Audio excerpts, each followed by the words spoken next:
Hey there, sleepyheads. Tonight's tale is as earthy as they come, and I mean that in the most literal, mud-caked, hay-stuffed, sheep-wool, scratchy kind of way.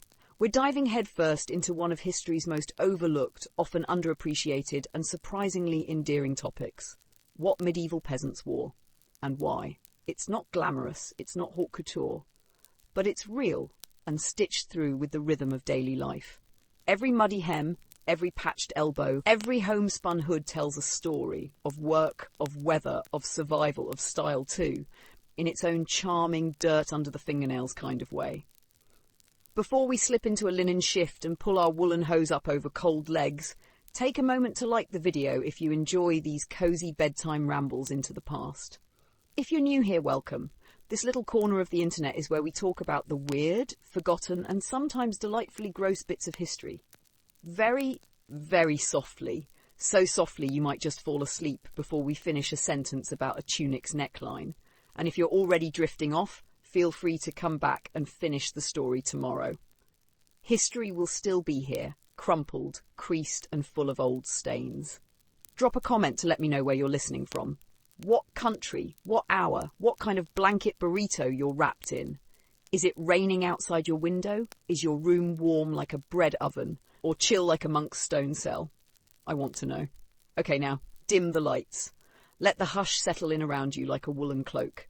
Let the hum of your fan become the wind rolling over distant moors. Take a deep breath, in through your nose, out through your mouth, and imagine your feet pressing down into damp straw inside your only pair of boots. Let's step back, way back, to a time when fashion was not about runways, but ruts. When fabric was hard won, mended often, and made to last longer than most chickens. To a world where every garment had to answer two questions. Will this keep me warm? And can I still milk a goat in it? Forget what you've seen in fairy tales. No peasant girl in a corset ever did dishes in real life. No shepherd boy wore breeches so tight they squeaked. And while peasants didn't have wardrobes bursting with choices, what they did wear was clever, functional, and sometimes weirdly stylish.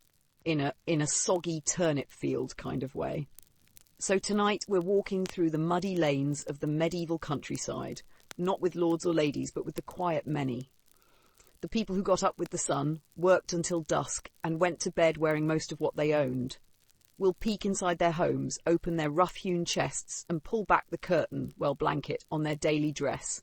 We'll talk tunics and hoods, hose and shift, laces and layers. We'll learn how they made clothing from sheep's wool, plant fibres, and a lot of patience, how they cleaned it, dyed it, mended it, and how what you wore, even if you only owned two things, told the world who you were. But don't worry, this isn't a fashion show. It's a fireside ramble through scratchy seams and muddy cuffs, a soft wander into history, stitched together with the gentle rustle of linen and the sigh of straw-stuffed shoes. So snuggle in. We're about to get dressed, medieval style. The day began with linen. Before the fire was stoked, before the goats were milked, before the bare feet hit the floor's cold, packed earth, there was the shift, that first layer.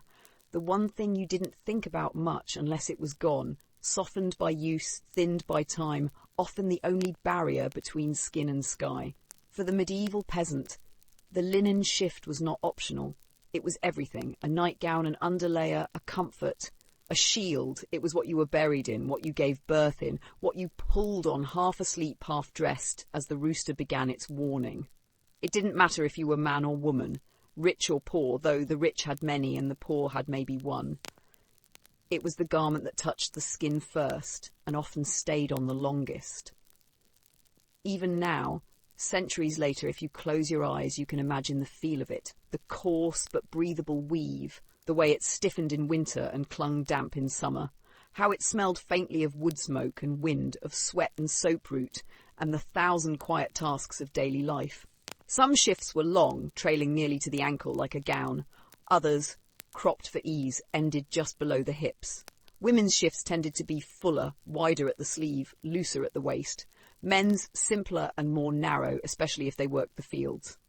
Children wore miniature versions, often outgrown quickly and passed down again and again, bearing stains and hand-mended seams like history. But no matter the cut, the shift was there, constant and quiet like breath.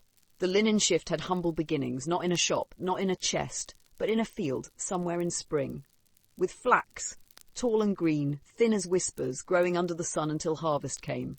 Then came the work, the drying, the soaking, the pounding and combing, retting, scutching, hackling, words that sound like spells, and maybe they were. Spells to turn plants into thread, thread into fabric, and fabric into something a mother could hand to her daughter with pride. Spinning linen was no easy task. It needed patience, a steady hand, and a sharp memory. The women who spun it often did so beside the hearth, their feet rhythmically shifting with the spindle, their minds drifting elsewhere, to tomorrow's stew, to last year's frost, to the ache in their shoulders and the song their grandmother taught them. The thread, once gathered, would be woven on a narrow loom, set up in the corner of a home or barn, and the cloth that came from it, bleached in the sun maybe, or left natural, the colour of oat milk, of old parchment, of something gently faded by life itself.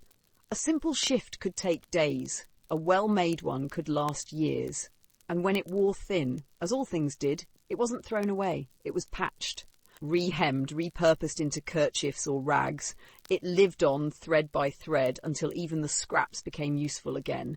The shift wasn't just underwear, it was identity, it was the line between clothed and unclothed even when nothing else was worn. A woman could walk to the river in her shift and still be considered dressed. A man could work at dawn in his and not be indecent.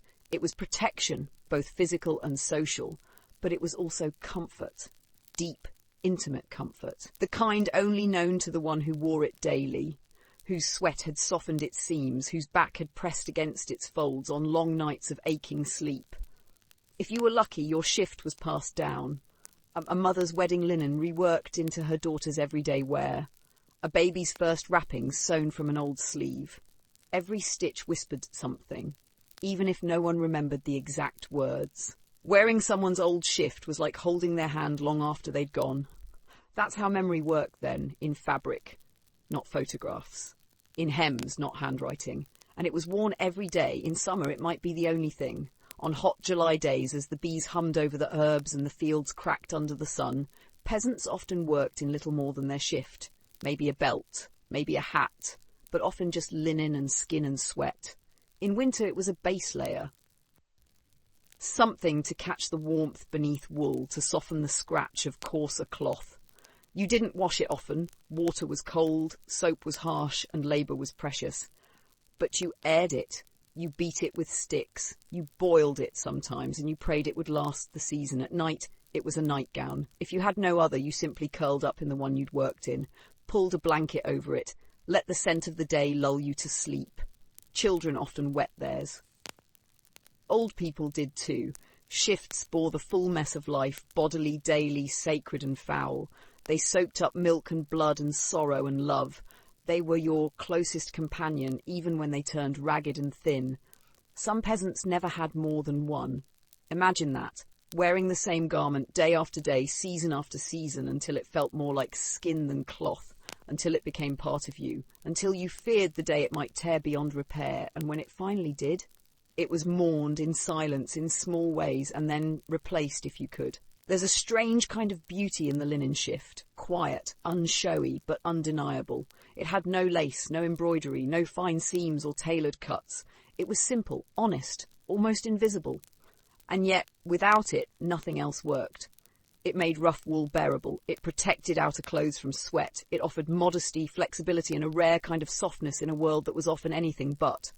It moved with you, it held heat, it breathed, it aged, and it remembered. A medieval peasant might go years without a new tunic, might never own a cloak, might walk barefoot for half their life. But a shift, a clean shift, was something to treasure, to hope for, to gift even. In some parts of Europe, linen shifts were part of dowries. A bride might bring one, maybe two, into her marriage, each hand-stitched with care, perhaps even a small mark or symbol to make it hers. They were private things, not often seen, but precious, utterly. And so the linen shift lived quietly beneath layers and expectations, doing its work without applause. It was not admired like a lord's doublet, or envied like a lady's gown. It had no buttons, no fur trim, no gleaming buckle or silver thread. But it was there always, in the stories that weren't written down, the ones you had to feel to understand. You might picture it now, swaying on a clothesline in the weak light of spring, a single pale garment dancing in the breeze, pinned between two stakes, casting a ghost of a shadow on the grass. It might be patched at the elbows, the neckline pulled loose from years of movement, the hem uneven, mended hastily when there was little time, yet it moves with dignity. It belongs. Some shifts were handed down so many times their origin was forgotten. A grandmother's thread became a grandson's daily wear. A mother's shift, stained and stitched, found new life on the back of her daughter. And then again, a few generations on, as a swaddling cloth or bandage or rag. A piece of linen might live 100 lives if it was cared for, and even if it wasn't, it tried. They were not always white. Not truly. Linen yellows in time, sunlight bleaches it, but smoke and sweat darken it again. A peasant's shift was usually the colour of dust or old butter or bone left too long in the sun, but in its own way it was beautiful, softened by seasons, by wear, by living close to the land.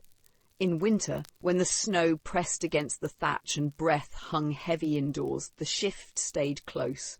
Under layers of wool and felt, it hugged the body, held in warmth, offered what little comfort could be found. You didn't remove it to sleep. You didn't remove it to pray. Sometimes you didn't remove it to give birth. It was there for the aching, the bleeding, the being. Even in death it remained. Many were buried in their shifts, folded hands, closed eyes, a single layer of cloth separating skin from earth. It was the first thing you wore. It was the last. In some ways, it became the thread that tied the two together. Imagine, if you will, one shift. Not special, not new, made from flax pulled by hand beside a quiet river, spun and woven and sewn in the low light of evening, by a mother with aching fingers and a baby at her feet. It was worn first by her daughter, when she was 12 and growing faster than the weeds. Then it passed to her sister, mended with a patch at the hip where it tore on a bramble. Later her cousin took it when her own was lost to fire, and eventually it was turned into squares, cloths for cleaning or wrapping cheese or wiping muddy hands.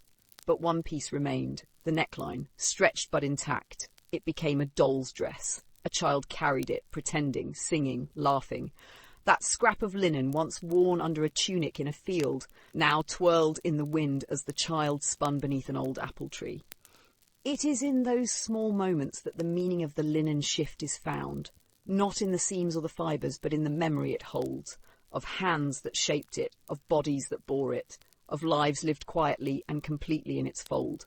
Today we wear so much and remember so little.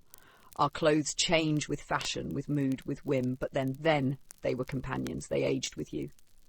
And if you listened closely, they told your story, not with words, but with thread, with wear, with love. And so when the shift finally gave out, when it became more whole than cloth, more memory than garment, it was not discarded lightly, it was honoured, folded carefully, burned perhaps in the hearth that once warmed it, or buried deep in a garden, returning to the earth it came from. The linen shift was not elegant, it was not rare, but it was holy in its own way, a second skin, a cradle, a shroud. It was the thing no one noticed, and the thing no one could live without. Let that be the final image tonight. Not a gown, not a crown, but a simple shift of linen blowing in the wind, threadbare, soft and loved. The tunic was never new, not really, even when the stitches were fresh and the wool still held the scent of the sheep it came from. The tunic felt old, not because it was worn down, but because it was worn in, woven with purpose, dyed with the knowledge of seasons, made to carry the burden of labour, wind and time. If the linen shift was the first thing you touched in the morning, the tunic was what the world saw. It was what got splashed with mud, caught on hedges, stiffened with frost. It was brushed against hay bales and pig slop and tree bark. It soaked in the fog. It trapped the warmth. It hid the stains the shift had already absorbed. It was, in short, your outer skin. And like skin, it told the truth. The cut was simple, a long rectangle with arms. No buttons, no frills, no nonsense. Just a hole for your head and sometimes a slit to ease the pulling over shoulders. Men's tunics often stopped at the knee, loose but not flowing, giving freedom to bend, dig, haul and run if needed. Women's were longer, not for modesty so much as for warmth, and because many of them worked close to the ground in the soil, where skirts could double as aprons, baskets, or blankets for a sleepy child. Colours came and went with dye and season. Browns and greys were common, the colours of undyed wool, the hues that didn't show stains. Blues came from woad, though rarely deep or bright. Earthy reds from madder root, yellow from weld or onion skins.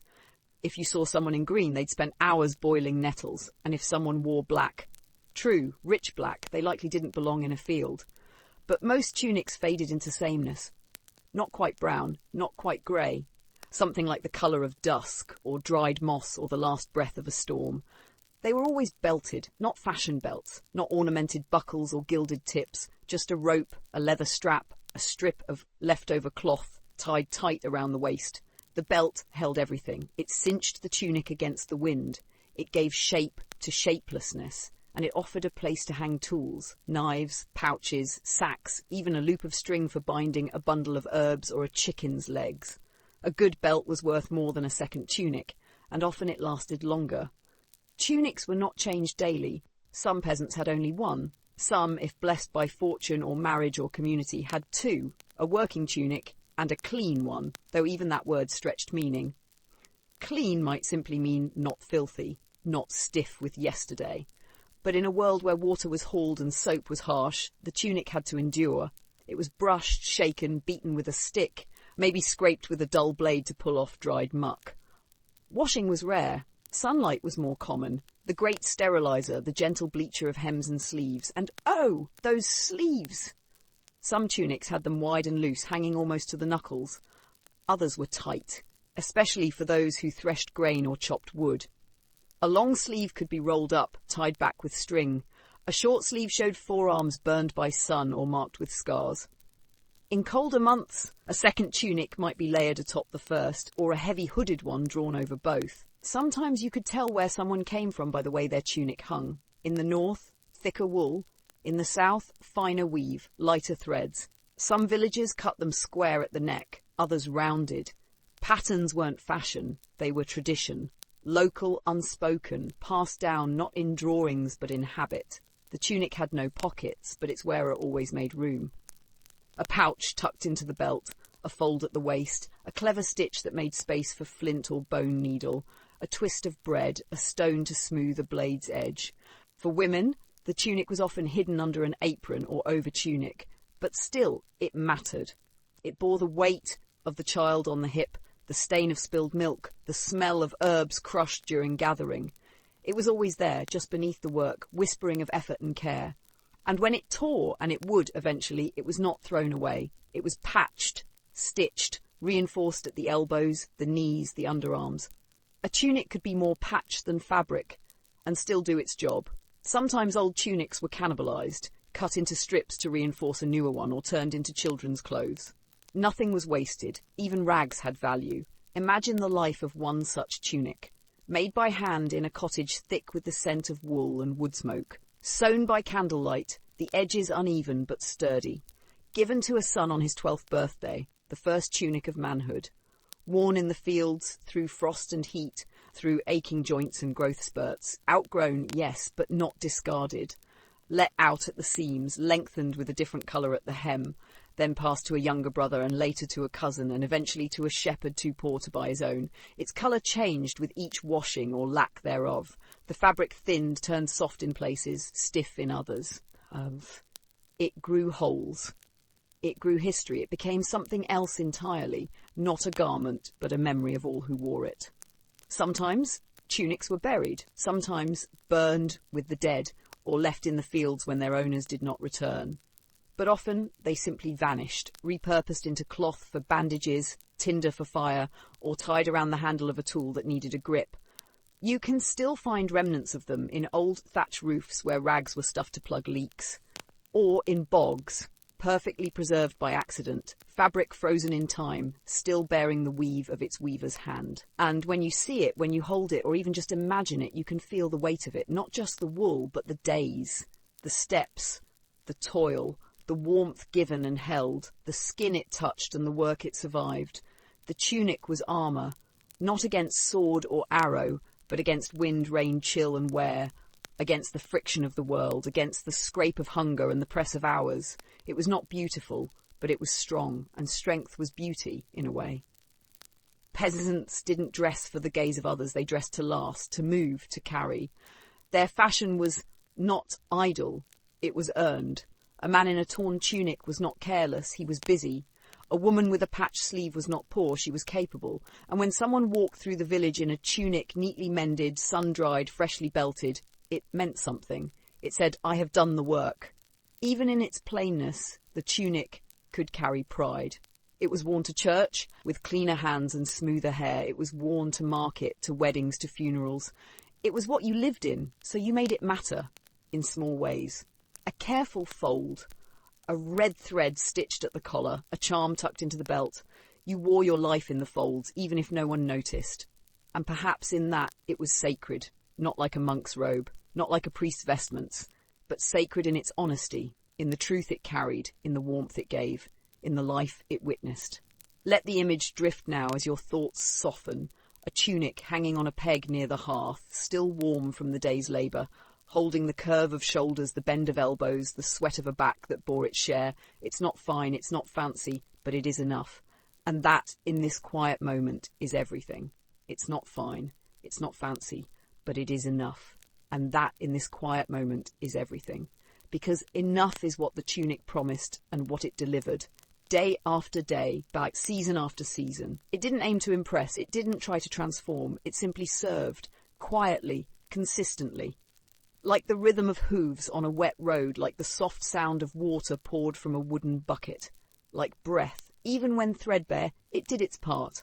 And when it no longer could, it gave way to another, stitched with the same hands, shaped by the same stories. Sometimes you could recognise a sleeve reused, or a familiar patch now faded on your cousin's back. It was not strange, it was right. The cloth continued on, even when its first wearer did not. In this way, the tunic became more than clothing, it became memory, a whisper of a person's labour, a shadow of their movements across the years. You could tell who someone was by the way their tunic fell over their frame, how it clung to the shoulders, how it had been mended, whether quickly or with care. Even in sameness, there was signature. No two were ever quite alike. A father's tunic might smell faintly of hay and horses, a weaver's of lanolin and dye, a brewer's always of barley and smoke. And a healer's, tucked full of dried yarrow, lavender, comfrey leaves, those folds holding more medicine than coin. There was purpose in every wrinkle, every stain, nothing idle, nothing wasted. And in the rare moments of rest when the tunic hung loosely from the body, when the belt was undone and the arms lay still, then it looked almost soft, not delicate, but softened, like an old dog curled by the fire, like hands finally empty after long work. It wrapped around the wearer not as burden but as shelter, familiar, forgiving. Children would sometimes fall asleep curled up against their mother's side, their cheeks pressed to the woolen fabric. They didn't notice the rough weave, the dried sweat, the patches. All they felt was closeness, the hum of a heartbeat beneath it, the warmth of someone who kept going, even when the sun sank early and the frost bit hard. The tunic was that kind of thing. It didn't care if you noticed it. It only cared that it did its job. It carried dirt and dignity in equal measure. And while it may seem dull to us now, this plain, unfitted garment, repeated across every painting, every peasant carving and tapestry square, it was not dull to those who wore it. It was not costume. It was not just clothes. It was a tool, a companion, a burden, and a blessing. And it changed with the years. As the body grew heavier or slower, the tunic adapted, a loosened stitch here, a widened cuff there. Some were passed from old to young and shrunk down in the fire's heat to fit again. Others were made larger to accommodate the thickening frame of age, the swelling of pregnancy, or the injuries that altered posture and gait. It grew with you. It knew your secrets. The way you tugged at the collar when you were nervous. The way you twisted the belt end while thinking. The way you rolled the sleeves 3 times, not 2, because the second one always slid down. It bore witness to the small things no one else saw. And even when new, on those rare days when someone had the fortune of a fresh tunic made just for them, it wasn't stiff or proud. It folded in, eager to learn. It would soon become one of the many. It would soon carry a story of its own. Sometimes tunics were gifted. A brother might make one for his sister when she came of age. A husband might stitch one badly for his wife when he returned from war.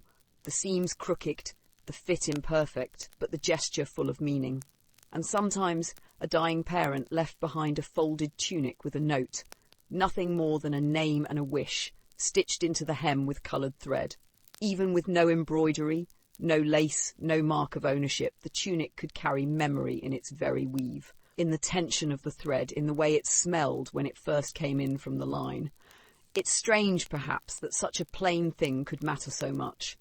But that's the nature of the world back then. The quiet things mattered, not because they were flashy, but because they endured, because they were there, day after day, in the dullness and the toil, because they were never thanked, yet always present, like the tunic, like the people who wore it. Today, we toss shirts aside when they fade. We stuff drawers with options.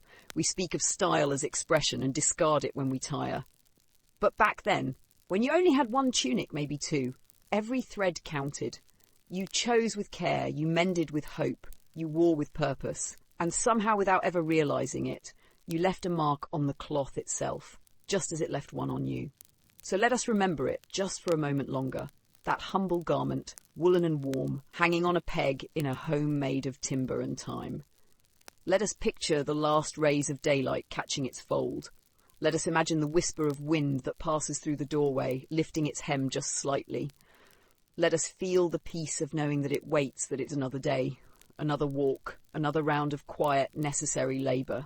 And perhaps, just perhaps, we can carry that feeling into our own rest, a sense of being held, of being wrapped in something worn and known, of warmth without demand, of usefulness without praise. Sleep now, little worker of the land.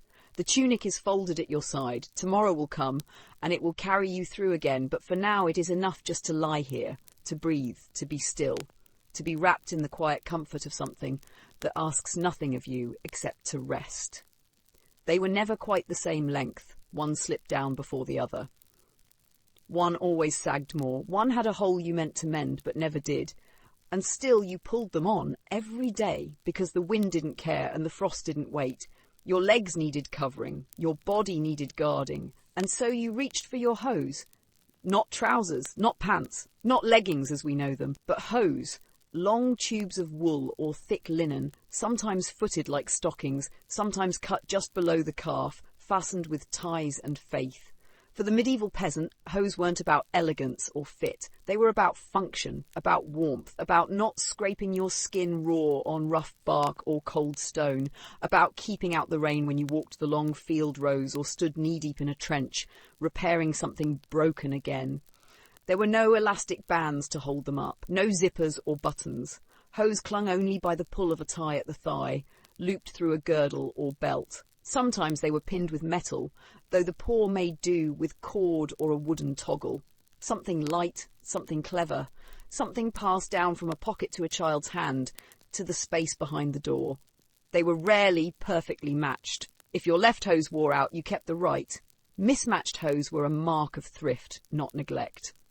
And though they rarely stayed where you wanted them, and though they bunched and itched and caught burrs at the ankle, you wore them all the same, because legs were precious. They carried everything. They bore the buckets, the baskets, the bread and burdens of daily life. They were your cart and your cradle. And hose, even the thinnest pair, offered a little protection, a little grace, a little softness against the hard world underfoot. Imagine a morning, frost creeping along the edge of a window, breath white in the air. You sit on a low stool, tugging wool over bare skin, tugging until the knee disappears, tying the band snug. You do the same for the other. One tie breaks. You knot it anyway. Then you stand, test the grip, feel the way the fabric hugs and holds. It's not perfect, but it's enough. That's how it went. There was no shame in patches, no concern for symmetry. Hose bore the same wear as boots and usually lasted longer. They were refooted when the soles wore through, restitched at the heel, reinforced with scraps from a tunic's hem or the inner lining of a hood long abandoned. Some were dyed, but most were not. They clung to the colours of the world around them, the grey of mist, the brown of soil, the green of old moss and raw nettle. Children wore simpler hose, looser, often in a single piece joined at the crotch like a soft overall. Easier to move in, easier to chase geese in, easier to wash when the inevitable happened. Women, too, wore hose beneath their skirts. You don't see it in paintings, but it was there. Warmth didn't care for gender. Everyone needed it, especially when wind howled through thatched roofs and feet met cold floor before sunrise. There's something ancient in the act of wrapping the legs, a ritual almost, a gesture of readiness. The legs, wrapped and tied, signalled the start of movement, the beginning of the day. Whether that meant threshing wheat, kneeling in dirt, climbing the ladder to mend a leak, the hose were with you. And when the knees gave out, when the wool thinned to threads, it wasn't cause for panic. It was expected. You cut out a new patch, found a friend with a needle, or sat by the fire and did it yourself, squinting, stitching, speaking to no one as you folded time into the repair. It was care in its smallest form, to keep your legs warm, to keep the fabric going, to stretch one pair into many seasons. The ties themselves frayed first, not the hose, the ties, thin little cords made of twisted linen or softened leather or just strips cut from something older, tied around the thigh or looped through slits sewn in the hose's top edge. They had to be tight enough to hold but loose enough not to cut. Too tight and your legs would burn. Too loose and down they'd slide, slumping mid-step, needing tugged again and again until your fingers blistered from the constant pull. Some days you tied them with a curse, other days with a joke, some with silence, but always you tied them. Always. Because bare legs in winter were misery. And bare legs in spring meant nettles, and bare legs too long meant wounds, and wounds didn't heal fast in a body that worked without pause. So the hose went on. Sometimes 2 pairs, one over the other, sometimes tucked into boots, sometimes bound at the knee with extra cloth. The wealthier had more. Hose with linings, hose with silk ties, hose that fit close and flattered. But even the fine pairs fell to wear in time. The knees always wore first, rich or poor. Body and wool met earth, and the earth never gave gently. Some peasants went without in summer, not from luxury, but from need. When wool grew too hot, when work called for the river, when you had only 1 pair and they were still wet from yesterday. Then the legs were bare. Then you faced the scratch of stalks, the sting of insects, the burn of sun, and yet, even then, you missed them. The scratch of hose, the press of cloth, the sense that your limbs were ready. Hose made you feel prepared, like a kind of armour, thin but faithful. And on feast days, when you wore your best, when church bells rang and you scrubbed under your nails with a willow twig, then too the hose were there, pulled smooth, brushed down, sometimes even scented with rosemary or tucked with mint leaves to fight the smell of last week's effort. They were humble, yes, but not forgotten. And when they were finally no longer hose, when one too many holes opened, when no patch could hold, they became something else. Ties for a tunic, wrapping for a child's foot, binding for a garden stake, rags for the hearth. No cloth was wasted, no stitch unconsidered. The life of hose was long and winding, and always, always it left a mark.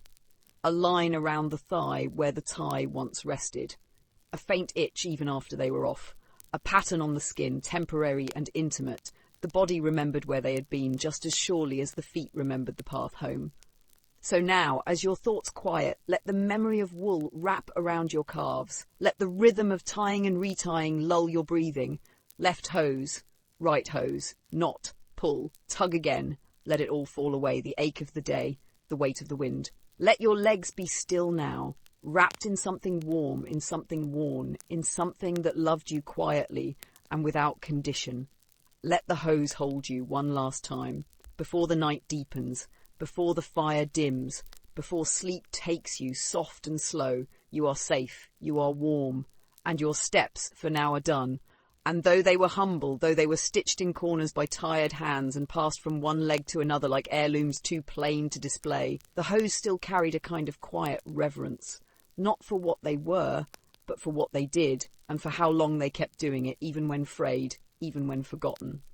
There was something deeply human about the act of wrapping cloth around a limb, not simply pulling it on, but winding, smoothing, adjusting, tying, something as old as the very idea of clothing itself.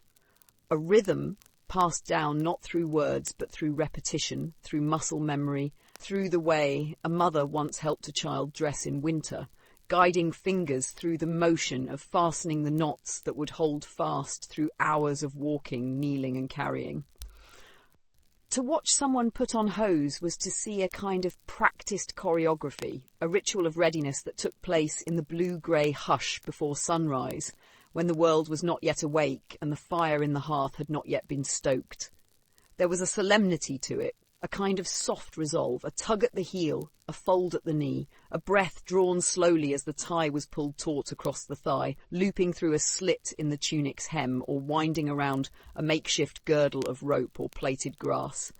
And even though the fit was never quite right, because the cloth stretched, because the body changed, because the tie was fraying and the knot was lopsided, it still held. That was the miracle of it, in a way.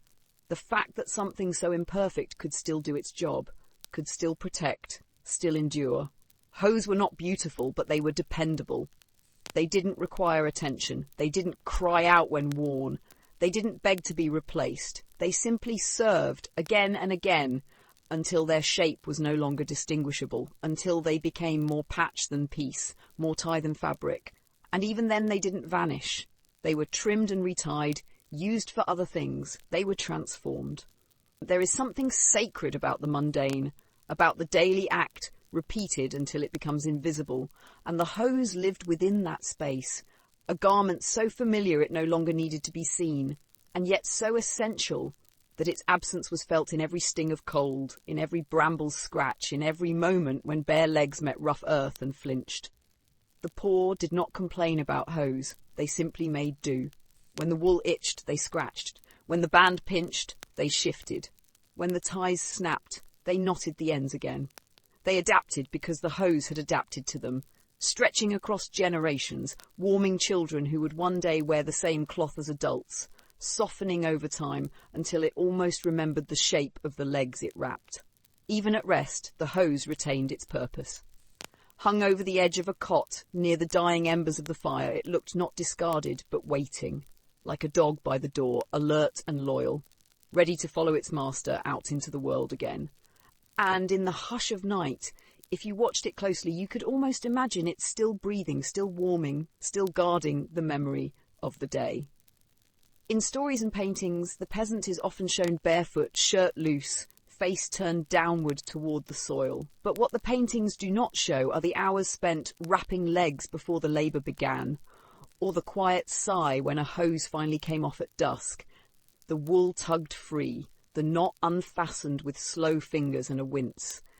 They don't show the relief, the intimacy, the wear, and they certainly don't show the repairs, the long hours spent with needle and thread, not for pleasure, not for pride, but for necessity. The delicate work of matching wool to wool, of folding fray beneath fray, of reinforcing the places that had given way because the body kept moving and the garment had to keep up. Those who stitched hose did not always use patterns. They didn't measure. They didn't trace. They knew the leg like they knew the land, its curves, its strain points, the place where the knee pulled the tightest, the way the calf swelled with a long day's work. And so they stitched accordingly, not perfectly but wisely, adding space where space was needed, strength where it would be tested. Some of the older hose, especially those handed down from generation to generation, carried more than cloth. They carried fingerprints in the seams, tiny drops of dried blood where the needle slipped, smudges of soot or oil from mending done too close to the fire. They carried the lives of those who wore them, not in decoration but in decay, in the unravelling of the fibres that bore the full burden of being worn again and again and again. And yet they persisted. There was resilience in their simplicity. No show, no splendour, only warmth. No fashion, no flair, only function. But in that function, something beautiful bloomed, a kind of loyalty, a relationship between garment and body that went unnoticed because it was unbroken. You didn't have to admire your hose, you just had to thank them with the quiet way you reached for them each morning, the way you folded them over your knees before a long walk, the way you sighed when they caught a burr and stopped to pluck it free, even when they didn't match. Even when the dye had faded unevenly, even when one foot had worn through entirely and you'd stuffed straw inside to keep the chill at bay. Still, they mattered. Still, they endured. And now here in the hush of evening, As the embers of the day crackle low and your body curls beneath layers worn thin by time, let the memory of hose wrap once more around your legs, not as cloth but as comfort, as a feeling, as a presence, because some things don't need to be seen to be felt. Some garments don't need to shine to be sacred, and some threads, though humble, still hold the shape of a life. In the medieval world, clothing was never just clothing, it was utility, it was survival, it was function stitched into form. And among all the garments worn daily by peasants, beneath tunics and over hose, wrapped around shifts and slung over shoulders, few items spoke more clearly to the daily grind of labour than the humble apron, the versatile girdle, and the many wraps that accompanied them. These were not fashion statements, they were tools, worn as protection, as storage, as structure. And in a time when most people owned no more than a handful of garments, each one had to earn its place. These garments were the unsung infrastructure of a peasant's wardrobe, quietly shaping the workday and reflecting the rhythms of rural life. The apron, or folk cloth, as it was sometimes called in Middle English, was worn most often by women, though not exclusively. It was typically made from a coarser fabric than undergarments, heavier linen, raw wool, or even hemp. This wasn't because it was unimportant, but because it needed to be durable. It bore the brunt of the day's messes, flour and dough, manure and mud, spilled milk, cut herbs, dripping wax and ash from the hearth. The apron was the medieval version of a utility belt. It wiped hands, caught crumbs, carried kindling, and even held newborn animals in a pinch. Aprons were usually square or rectangular, tied at the waist with 2 cloth bands or loops. Some were simple panels, flat and undecorated. Others were pleated or gathered at the top to give extra fullness. A well-fitted apron could double as a carry bag by tying the corners together, a makeshift basket for eggs or greens picked from the field. In colder regions, the fabric might be thick and felted. In warmer areas, something lighter might be used, even an old shift turned over and repurposed. There was no waste, only use. It's worth noting that aprons were often one of the dirtiest visible garments, and yet paradoxically they represented a form of cleanliness. To wear an apron was to preserve the tunic underneath. A woman with a smudged apron was seen as industrious. A man with none, while working, might be considered reckless or idle. For female servants in urban households, aprons were a badge of service, sometimes even specified by colour or length according to their role. And while the apron rarely survived in archaeological record, it was usually made from plant fibres and used to the point of disintegration. Written inventories and household accounts reveal their importance. A widow's will might include mention of her best apron, a small but meaningful token to pass on. Monastic records list aprons among the items issued to female lay workers. Guild regulations in cities sometimes required apprentices to wear aprons while performing messy labour, symbolising the divide between leisure and toil. Yet aprons were only one part of the utility layer. The girdle, another core garment, was not a corset despite the modern usage of the term. In the Middle Ages, girdle referred to any belt-like article worn around the waist, and for the peasantry it was almost always a length of cloth, rope or leather strap. It had no buckle in most cases. It was knotted, looped or tied in place. And while simple in construction, the girdle was essential for controlling and adapting other garments. With no fitted tailoring in most peasant clothing, garments hung loose and long. A tunic that reached to the knees could be pulled up and bloused over a girdle to free the legs for walking, running or ploughing. A working woman might hike up her over-tunic and secure it with a corded girdle before heading out to hoe the fields. Men, too, often bound their tunics higher for mobility, exposing more of the hose beneath, practical if inelegant. Girdles also served to hold tools. A small knife, used for everything from cutting bread to shaping kindling, was often tucked into the girdle. So were pouches, leather sacks containing coins, needles, wax, a flint and steel for fire-making. There were even cloth bags hung from girdles that held medicinal herbs, bone charms, or a twist of dried meat wrapped in cloth. Girdles, then, were not ornamental. They were functional harnesses. Despite this practicality, a girdle could also be a symbol. In some traditions, a woven girdle was tied around the waist of a bride as part of the wedding ritual, symbolising the protection of the home, the fertility of the union, and the labour of daily life. Some girdles were embroidered with charms or short prayers, though such embellishment was rare among the rural poor. More often it was simply a cord worn smooth with years of tying, its ends darkened by use, its knots held together more by habit than strength. Then there were the wraps, a catch-all term to be sure, but one that describes a whole variety of cloths used for warmth, protection, modesty and multi-purpose convenience. Cloaks were a kind of wrap certainly, but not every peasant owned one. More common were shorter shawls, sometimes triangular, sometimes rectangular, thrown over the shoulders or head in poor weather. These were usually made from wool, felted if possible, or coarse woven fabric thick enough to trap body heat. In winter, an extra length of cloth might be worn around the neck like a scarf or tied over the ears as a windbreak. Head wraps, too, were practical.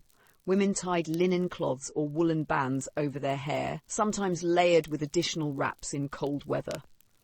Men might wear coifs or hoods, but in the absence of those, a length of cloth could be tied turban-like around the head, tucked behind the ears. These wraps were not decorative, though in urban areas they might serve a social function. For the rural poor, they were shields against sunburn, windburn, and chill. Even infants were swaddled in wraps, long bands of cloth wound around the body in overlapping layers. And the elderly, who no longer worked the fields but still felt the bite of morning air, often wrapped themselves in all they had, shawls, cloaks, belts, layers upon layers, sitting close to the hearth with wool around their shoulders and cord around their waists to hold everything in place. There is something almost ancient in the layering of cloth in this way, a reminder that for most of human history, clothing wasn't tailored for aesthetic appeal. It was wrapped, tied, draped, fastened with pins or cords. The idea of stitched seams and fitted garments came slowly and to most peasants remained unnecessary. Why cut something that could simply be tied? And tied it was, again and again. Aprons were retied 10 times a day as they slipped loose. Girdles were looped anew each morning. Wraps were wound tighter as the wind picked up. Nothing was static. Nothing was sewn to stay. Clothing moved with the body and adapted to need. And perhaps this is what gives these simple garments their quiet dignity. Not their shape, but their purpose. The apron was never admired, but it bore the mark of labour. The girdle was never praised, but it kept garments from falling in the dirt. The wrap was never lauded, but it blocked the wind and warmed the bones. In that way, they reflected the people who wore them, quiet, practical, enduring. No museum holds a famous peasant girdle. No painting immortalises a wrap knotted over aching shoulders, but still they were there, tied with frozen fingers, spread over damp grass, hung by the fire to dry. They were there when the bread was baked and the calf was born. They were there when the first frost settled on the windowsill and the old man huddled close to sleep. And now, as the world softens and your thoughts slow, you might imagine them once more. An apron tied neatly over a homespun tunic, its hem stiff with flour, a corded girdle worn shiny by years of use, looped through a pouch that smells faintly of time. A woolen wrap pulled tighter as the wind slips beneath the door. They are not grand, but they are good, and they are still. Sleep now, tomorrow they'll be tied again. The peasant's relationship with clothing was shaped not only by poverty, but by rhythm, of season, of labour, of life. Aprons, girdles, and wraps were not simply parts of a costume, but extensions of action, of preparation, of doing. In an age when nearly everything was handmade, repurposed or passed down, these functional garments stood at the boundary between the self and the world. When someone put on an apron, it marked the beginning of work. The tying of the knot was an almost sacred gesture, quiet but resolute. It said, "I am ready." Whether baking bread, spinning wool, tending animals, or sweeping ash from the hearth, the apron bore the mess of the task so the rest of the garment didn't have to. This was especially vital in a world where tunics were rarely laundered and difficult to replace. You guarded what little you had. The apron was a shield. Even among the humblest households there was sometimes more than one, a coarse working apron for every day and a cleaner one reserved for visiting the market or serving at a feast. In some cases, the difference lay only in cleanliness. Both aprons might be made from the same sackcloth or homespun, but one was kept free of stains, scrubbed on a washboard with ash soap or soaked overnight in lye water to lift the worst of the grime. Even a modest household might lay a linen apron flat on a chest as part of a daughter's marriage preparation, the fabric whitened and folded carefully, its value not in ornament but in use. Girdles, too, followed this pattern, simple yet indispensable. While the wealthy might wear elaborately braided belts adorned with bronze fittings, peasant girdles were most often undecorated lengths of leather or woolen cord. They were functional and worn constantly. The tunic's lack of tailoring made the girdle a necessary means of adjustment. Its position changed depending on the activity. High on the waist for manual labour, lower on the hips when sitting or walking long distances. You could loosen the girdle after a meal, tighten it when climbing, use it to bind a bundle of twigs if your hands were full.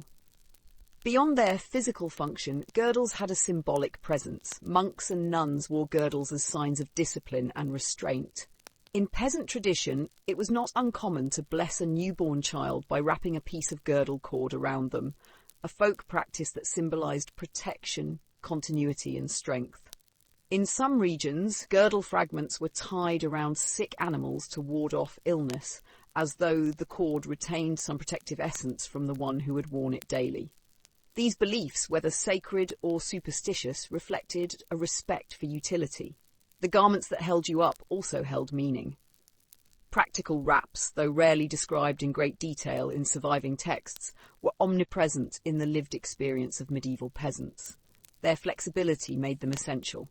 A single piece of woolen cloth could serve as a shoulder shawl in winter, a head covering in wind, a child's blanket in need, and even a modesty cloth during breastfeeding.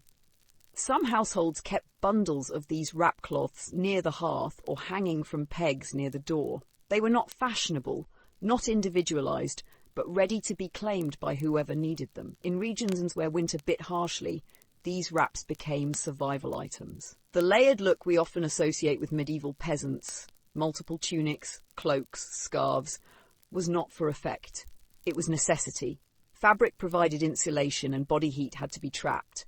Wool was the favoured material, coarse, oily, water-resistant when unwashed. A woolen wrap thrown over the head and fastened with a pin could turn away sleet. If you were lucky, you had a felted piece, dense and warm, shaped by pressing and heat. In the absence of cloaks, wraps filled the role of outerwear. Some were long enough to cover the knees when squatting near the fire or walking in rain. Others were short and narrow, kept tucked around the neck to block drafts. Their versatility meant they often became the solution for any problem involving exposure to the elements, forgotten hoods, wet tunics or lost sleeves. Even indoors, wraps had their place. Older women wrapped their shoulders while spinning or sewing. Young children were wrapped in shawls to be carried on hips or backs. And in those final years of life, when joints ached and breath came slower, wraps were the garment of stillness, drawn over the lap, pulled tight around the chest, offering the small dignity of comfort. In a world without central heating, insulation was personal. Clothing was the only barrier between you and the cold. And so every tie, every wrap, every layered knot was a small act of resistance against winter. And when the wind slipped in through the cracks in the wattle, or when the snow drifted at the door, the peasant wrapped up. Always. We see echoes of this in wills and inventories, in the effects of a midwife, a bundle of cords and cloths for wrapping mothers and infants, in the belongings of a widow, a grey wrap of heavy wool left to a niece, in court records, a theft of a leather girdle and apron of middling cloth, valuable enough to be missed, though plain in form. These items were rarely named in chronicles. They didn't feature in tales of nobility or war, but they were there. In kitchens and barns, in fields and firesides, they were worn by the ones who held communities together, the ones who cooked and fetched and nursed and kept the children alive.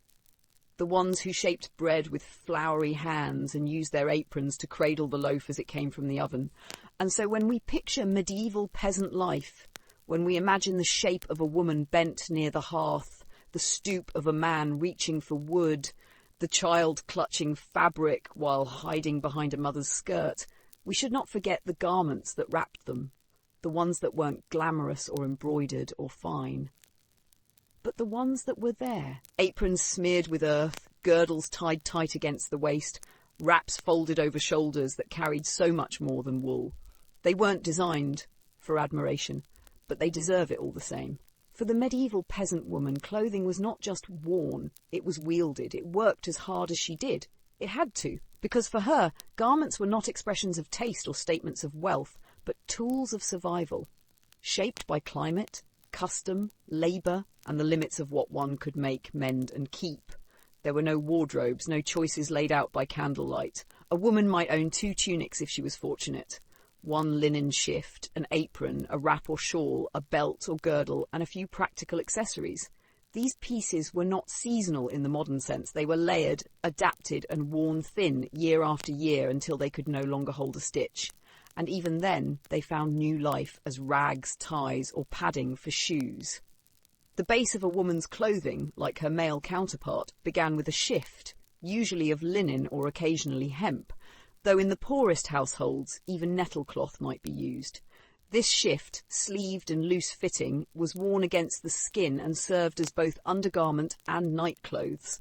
It absorbed sweat, protected the heavier wool garments from body oils, and was perhaps the only article washed with some regularity, if only because it was the first to become unwearable. Over this came the tunic, or kirtle as it was sometimes known in later periods, made of homespun wool. Women's tunics were generally longer than men's, falling to the ankles or just above, and often featured side gores or inserted panels to allow for more room at the hem, making it easier to walk, work, or kneel. Though wool was abundant, quality varied. Some women had coarse, scratchy tunics made from undyed fleece, while others, particularly in wool-producing regions, might wear a softer blend, fuller and easier to dye. The neckline was simple, often round, occasionally with a keyhole slit at the chest to allow pulling over the head. Fasteners were rare. Instead, a woman adjusted her tunic with a girdle, a belt of leather or woven cord wrapped tightly around her midsection. This could be used to hitch the garment higher in summer or when working in muddy conditions, and could serve as a convenient anchor point for pouches, tools, or a loop of keys. Layering was essential. In colder months, a second tunic or an overtunic might be worn looser, heavier, sometimes sleeveless, to allow greater movement. These garments trapped heat and served as buffers against the scratch of wool on bare skin. A working woman could wear multiple layers and still feel the chill if the wind howled too sharply through the door or over the hill. One of the most vital components of a woman's daily attire was her apron. Worn at nearly all times except during formal worship or sleep, the apron was not merely a protector of garments, it was a second pair of hands. A woman might use it to carry flour from sack to table, to lift a loaf from the oven, to collect herbs, mushrooms, or firewood, and to wipe a crying child's face.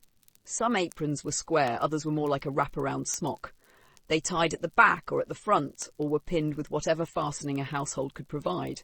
Cloth was precious, and aprons were patched, stitched, and re-sewn until little remained of the original fabric. Head coverings were nearly universal, though their styles varied by region and era.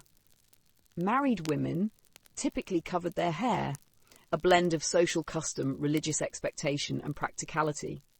Hair, if left loose, collected soot, straw, lice, and flour dust.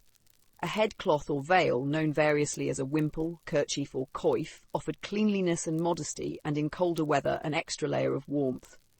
A common look consisted of the hair braided and wound, then tucked under a linen wrap tied at the nape or wrapped around the crown of the head.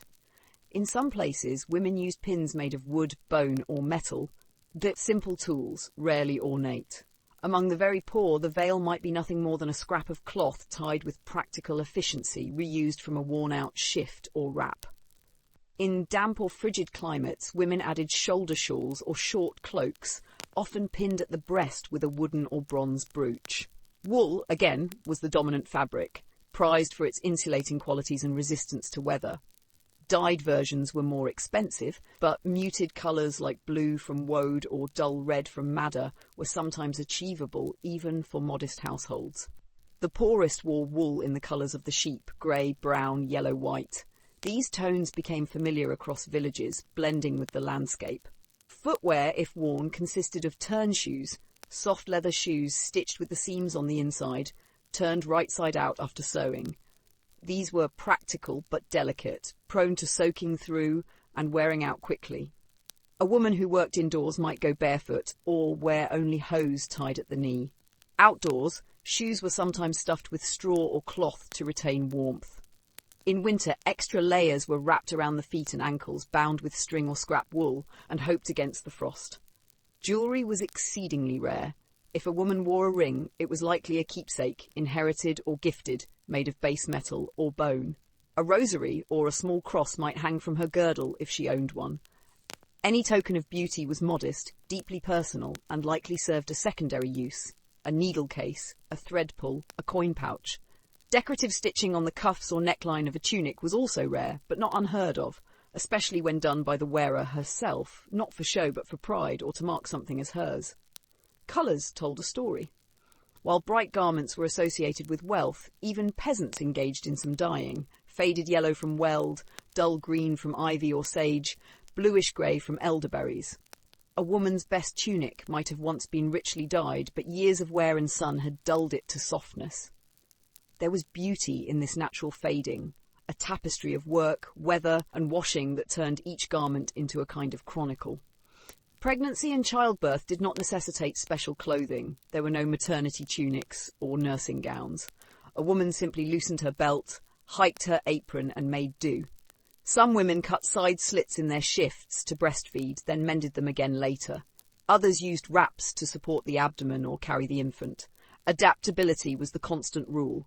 Garments were made to bend, not break. Rites of passage were often reflected in dress. A young girl's first long tunic marked her transition from child to worker. A widow might adopt a darker shawl.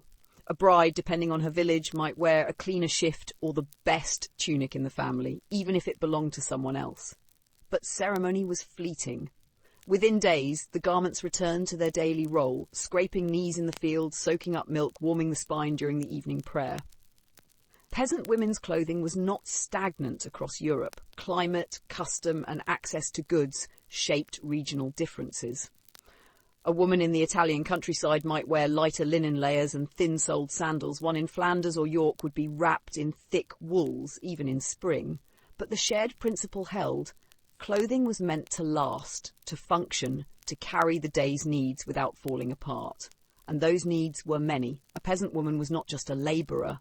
She was a cook, a spinner, a healer, a nursemaid, a brewer, a gardener, a scribe of unspoken knowledge. Her clothing had to move with her. It had to carry what she could not.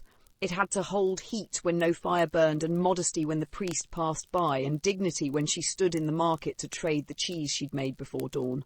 So much of her life was stitched into her sleeves. Not literally, but in habit, in repetition, in wear. The inside of a cuff bore the memory of 100 washings.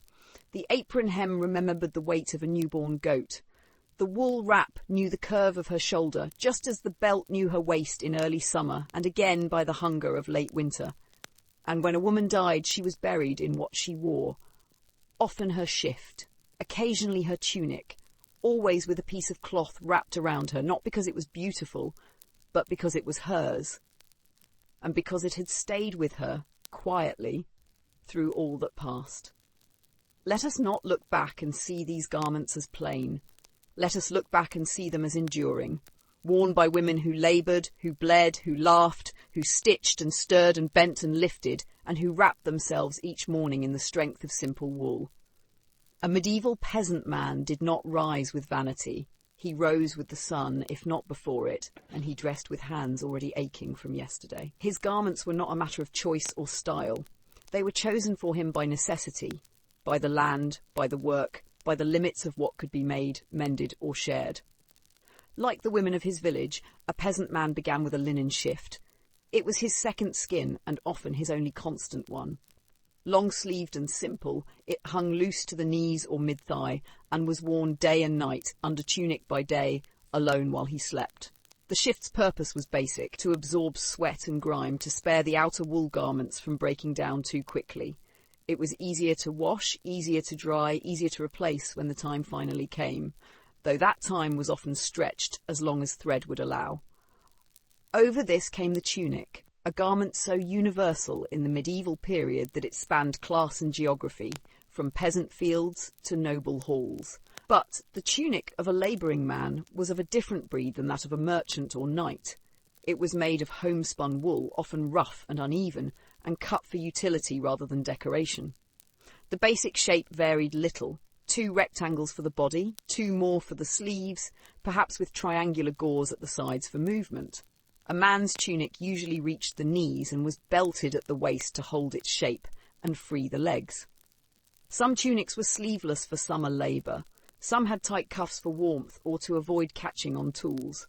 The neckline might be a shallow slit, closed with a cord or left open to cool the chest.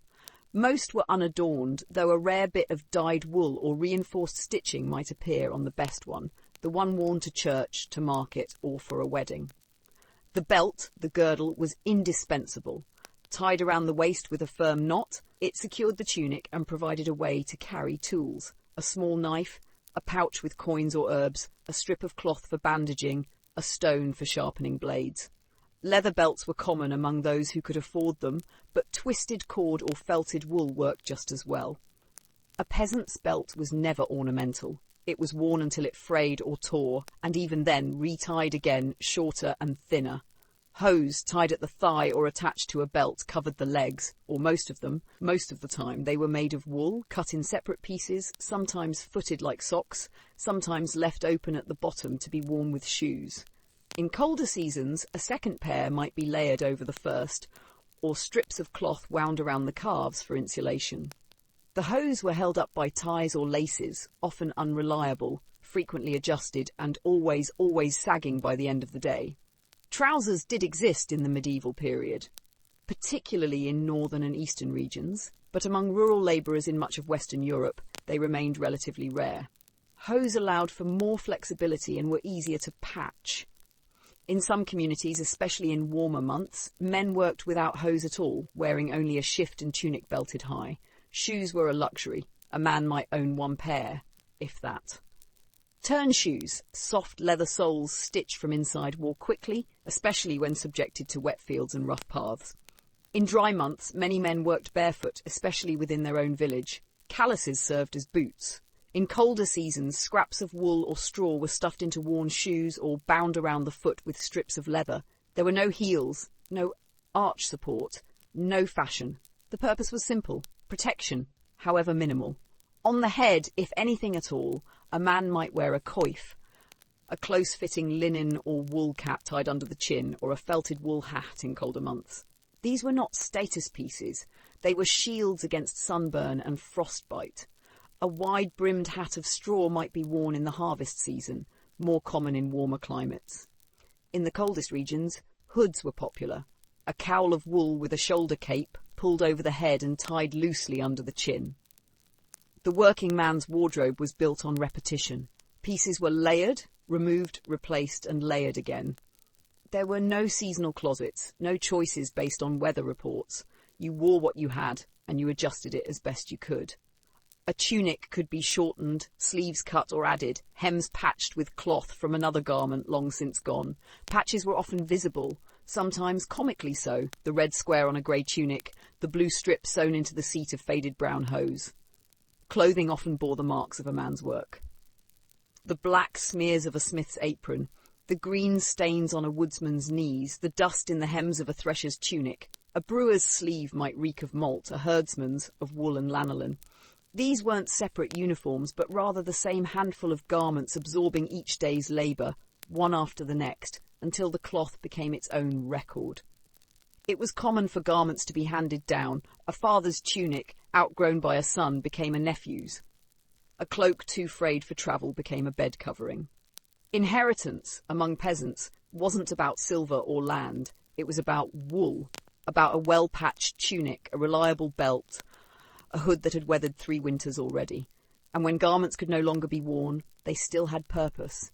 Strips were cut for wrapping tools, stuffing shoes, tying bundles, cleaning cuts. A worn sleeve might be repurposed as a pouch. Even the smallest rag found use, whether as tinder or bandage or braid.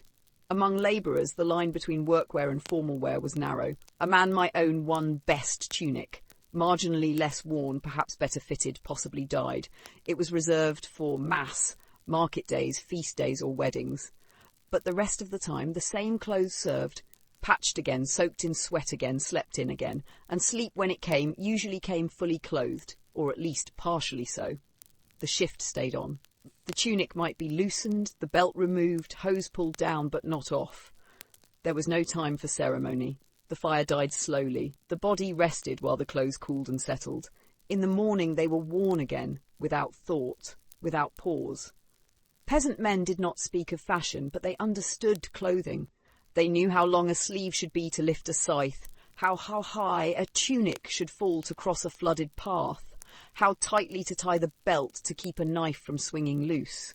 These were not stylistic decisions. They were matters of survival, of comfort, of knowing one's tools. The clothing worn by men in the medieval countryside was shaped by hardship, but also by resilience. The same tunic might see a man through his youth, his marriage, his children's births, and finally his last years, when the wool had thinned, the sleeves hung lower, and the belt had been replaced twice over. The clothing did not complain. It bore witness. We rarely picture peasant men clearly, often just hunched figures with tools in hand, faces indistinct, backs to the viewer. But if we pause, we might see the details. The patch on the elbow, the cord tied around the thigh, the hood slung across one shoulder. These were real people, in real cloth, moving through real seasons. And when they died, as all do, they were often buried in the same clothes they wore to live. Perhaps with their shift, perhaps in their best tunic, perhaps with nothing but a wrap across their chest and the wind for a shroud. Their clothing did not outlast them. But their labour did, and it was carried quietly in every thread. In medieval villages, children were not dressed for play. They were dressed for becoming. A child in the countryside was not an idle observer of the world around them. From a young age, they were swept into the rhythms of the household and the seasons, carrying wood, scattering grain for chickens, watching over younger siblings, helping their mothers stir a pot or gather herbs from the hedgerow. And so the clothes they wore were not meant to charm or distinguish them, but to prepare them. They wore what they were given, what had survived, what could be reshaped to fit them as they grew, inch by inch, from fragile toddler to farmhand, from freckled child to worker. The garments of peasant children were reflections, smaller versions of adult clothing, often cut down from the tunics, shifts and hose of their parents or older siblings. Nothing was made for children. In the modern sense. Clothing was not soft, not decorative, not full of room for growth. It was practical, durable, passed from cousin to cousin, generation to generation, until it became more patch than cloth. And still it was worn. Like adults, children began with a shift, a loose linen garment worn against the skin. It reached to the knees or lower, depending on how much fabric was available, and it was often the only garment a toddler wore in warm seasons. A shift provided protection from the sun, from insects, from the chafing of rough wool. For the very young, it could be made from the sleeves or lower panel of an old adult shift, softened already by time, and sewn roughly but quickly to clothe a child who would outgrow it within a year. Babies were typically swaddled in narrow bands of cloth, a practice carried over from earlier centuries. These wrappings held their limbs close and allowed mothers to carry them on the hip or back while working. Underneath, they might wear a small shift if one could be spared, but often it was cloth alone. In winter, infants were wrapped in additional layers of wool, shawls, cloaks, or the hem of a tunic folded over like a blanket. Clothing was layered for warmth, not tailored for fit. Once children could walk steadily, they were often dressed in tunics, just like adults. A boy might wear a shorter tunic with hose, the length adjusted as he grew. A girl might wear a longer one, more like her mother's, belted at the waist with a strip of cloth or a piece of cord.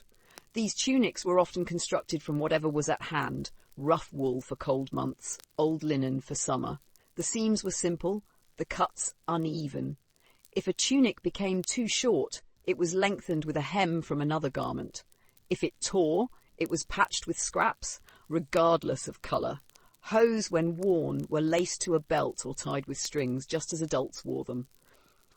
But for young children, especially boys under the age of 7 or 8, hose were often omitted altogether during the warm months. They ran barefoot, legs bare, clothes askew, more skin than cloth, as they clambered through brush and mud, splashing in streams, tumbling over mossy logs.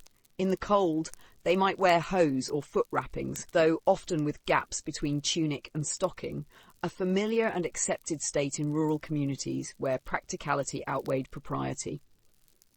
Footwear was rare. Young children, unless they lived in a household with some means, typically went barefoot. Turn shoes were expensive and wore out quickly. Leather was difficult to replace. Shoes might be worn only for trips to the church or market. In cold months, children often bound cloth or felt around their feet, secured with string to protect against the frozen earth. But blisters, calluses, and cracked soles were part of growing up in a peasant village. Aprons were worn by girls, just like their mothers. Small square panels of cloth tied at the waist served to protect the tunic and offer utility, something to dry hands on, to carry eggs or herbs, to hold a baby chick or hide a treat. Boys, too, sometimes wore aprons if they were helping in the kitchen or garden. The distinction between boys' and girls' clothing was less rigid before adolescence. Practicality was the ruling factor. Head coverings were common, particularly for girls. Small coifs made of linen or scraps of old shifts were tied under the chin, keeping hair tidy and clean. In colder months, woolen caps or hoods were worn by children of both sexes, often adapted from adult garments or made hastily from old wraps.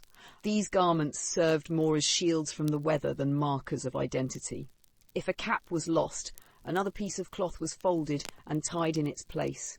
Children were not dressed differently for play, because play itself was different. There were no special shoes, no soft tunics for leisure. A child ran in what they wore. They helped churn butter in what they wore. They followed the pig in what they wore. Their clothing was as immersed in their daily world as their bare feet were in the soil. As children grew older, especially around the age of 7 or 8, their clothing became more distinctly adult. A boy's tunic was cut shorter for movement. A girl's apron grew wider, her belt stronger. In many villages, this shift was symbolic. A child who dressed like an adult was expected to contribute more, to begin assuming the roles of a worker, helper, and eventually an apprentice or bride.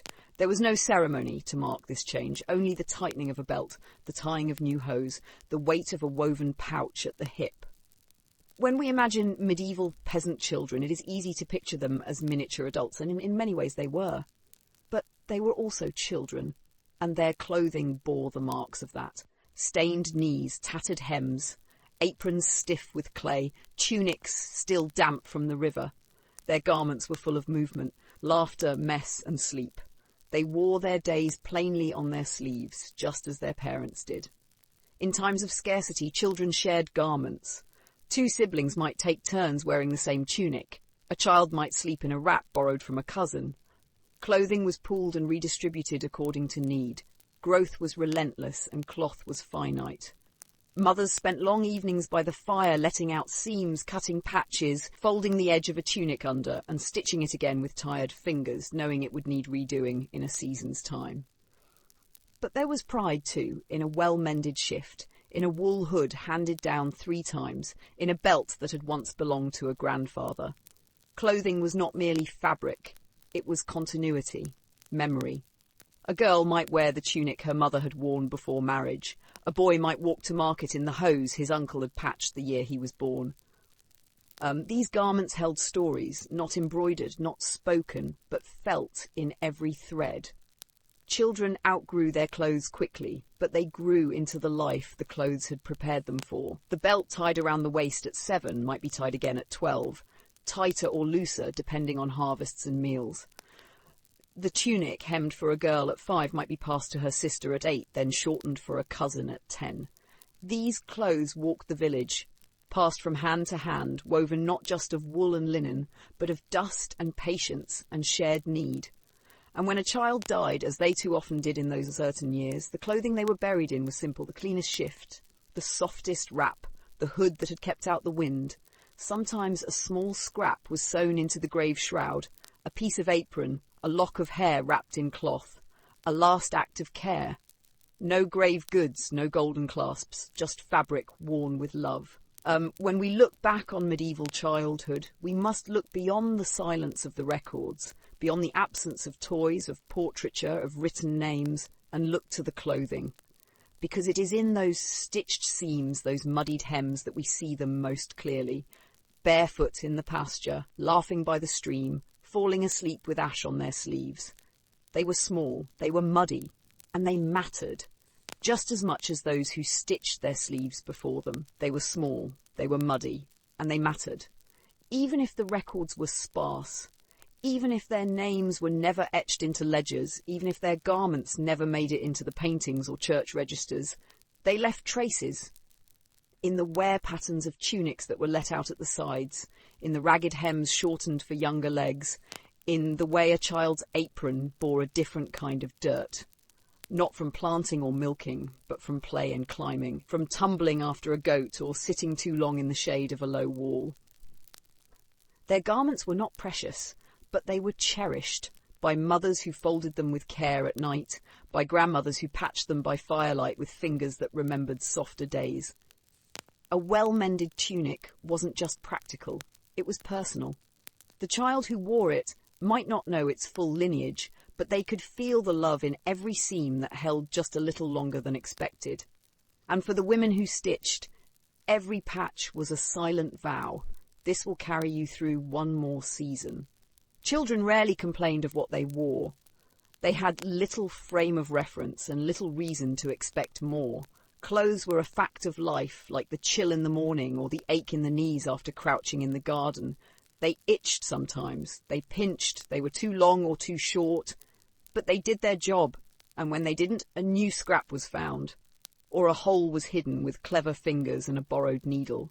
Some children had favourites, a tunic with a red patch that made them feel bold, a belt with a knot only they could tie just right, a hood passed from an older sibling that carried the faint smell of dry grass and smoke. These small, ordinary things became part of their identity, just as surely as a song or a nickname. In a world where ownership was rare, even one's own garment could feel like a prized possession. And yet, in households where poverty pressed sharpest, even that was fleeting.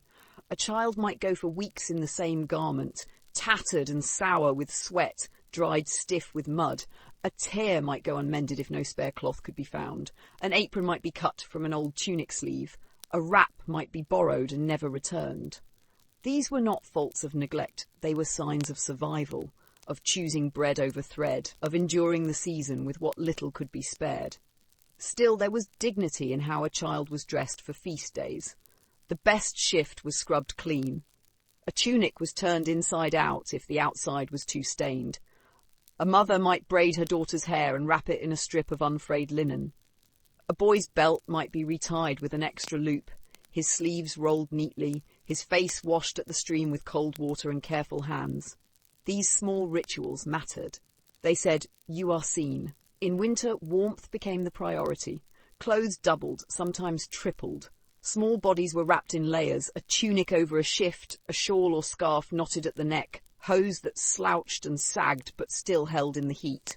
The wind found its way in, as it always did, but the effort was made, and children knew, instinctively, to huddle near the hearth, to keep their hands tucked into sleeves, to pull their hoods low and lean into one another for warmth.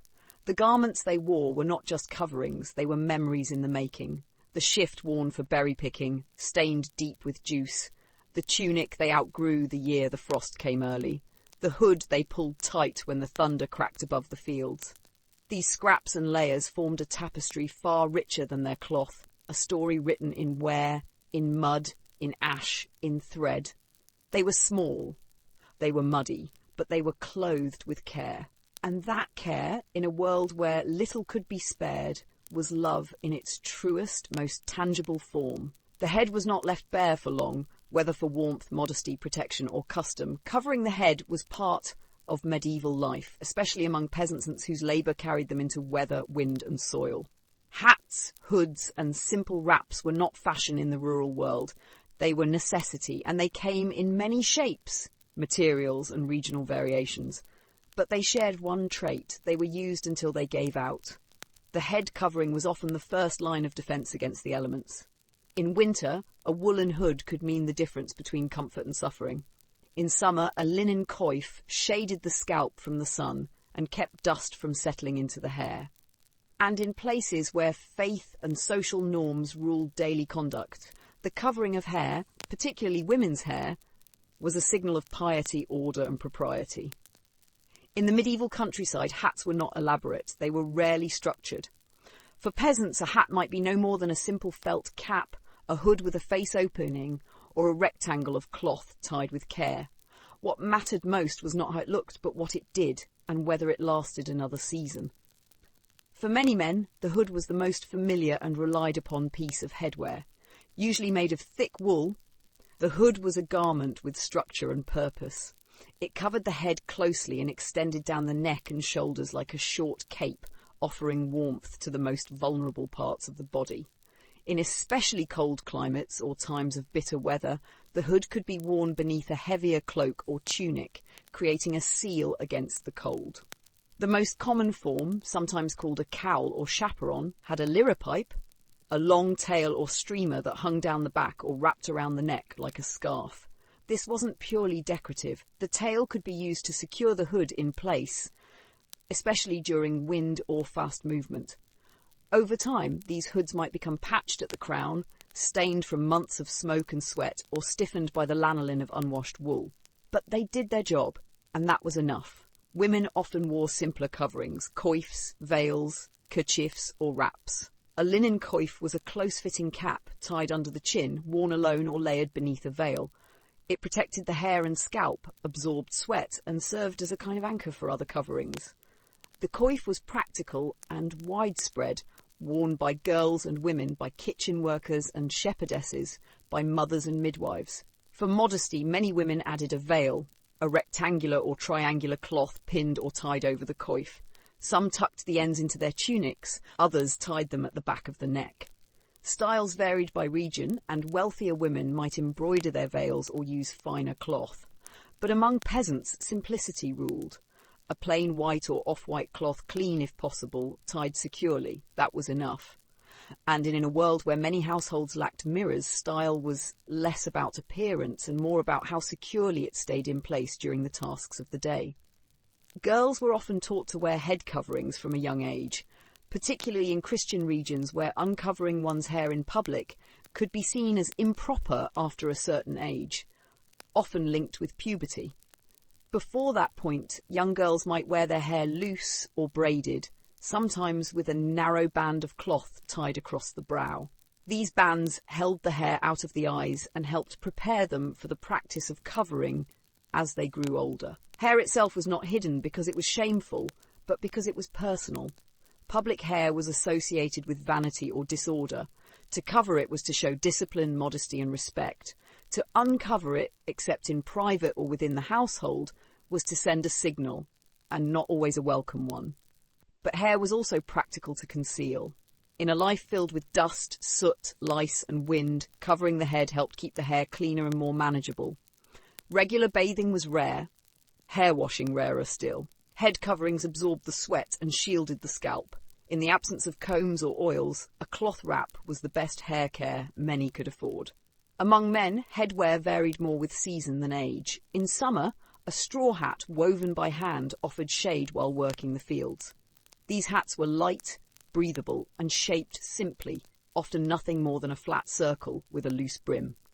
They broke down quickly and were remade when time allowed. In colder months, a felt cap, conical or rounded, took their place.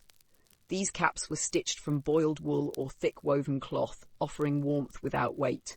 Men working with animals, shepherds, swineherds, drovers, often wore hoods or caps that covered the ears and neck, tied beneath the chin. The goal was insulation and security. A lost cap meant a lost night of sleep and even illness.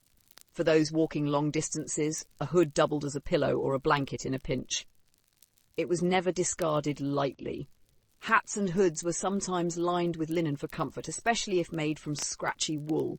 But this was a luxury, not a guarantee. Most head coverings itched, most were damp before noon, most were mended with thread too thick or cloth too coarse. Still they were worn and appreciated. When one was lost to the wind, to the river, to a careless hand, it was mourned more than one might think. Headgear also bore marks of use. A veil might carry faint stains of flour or ash. A coif might be stiff at the edge from months of sun and sweat. A straw hat might have a rip where it had caught on bramble or branch. But these signs of wear were not shameful.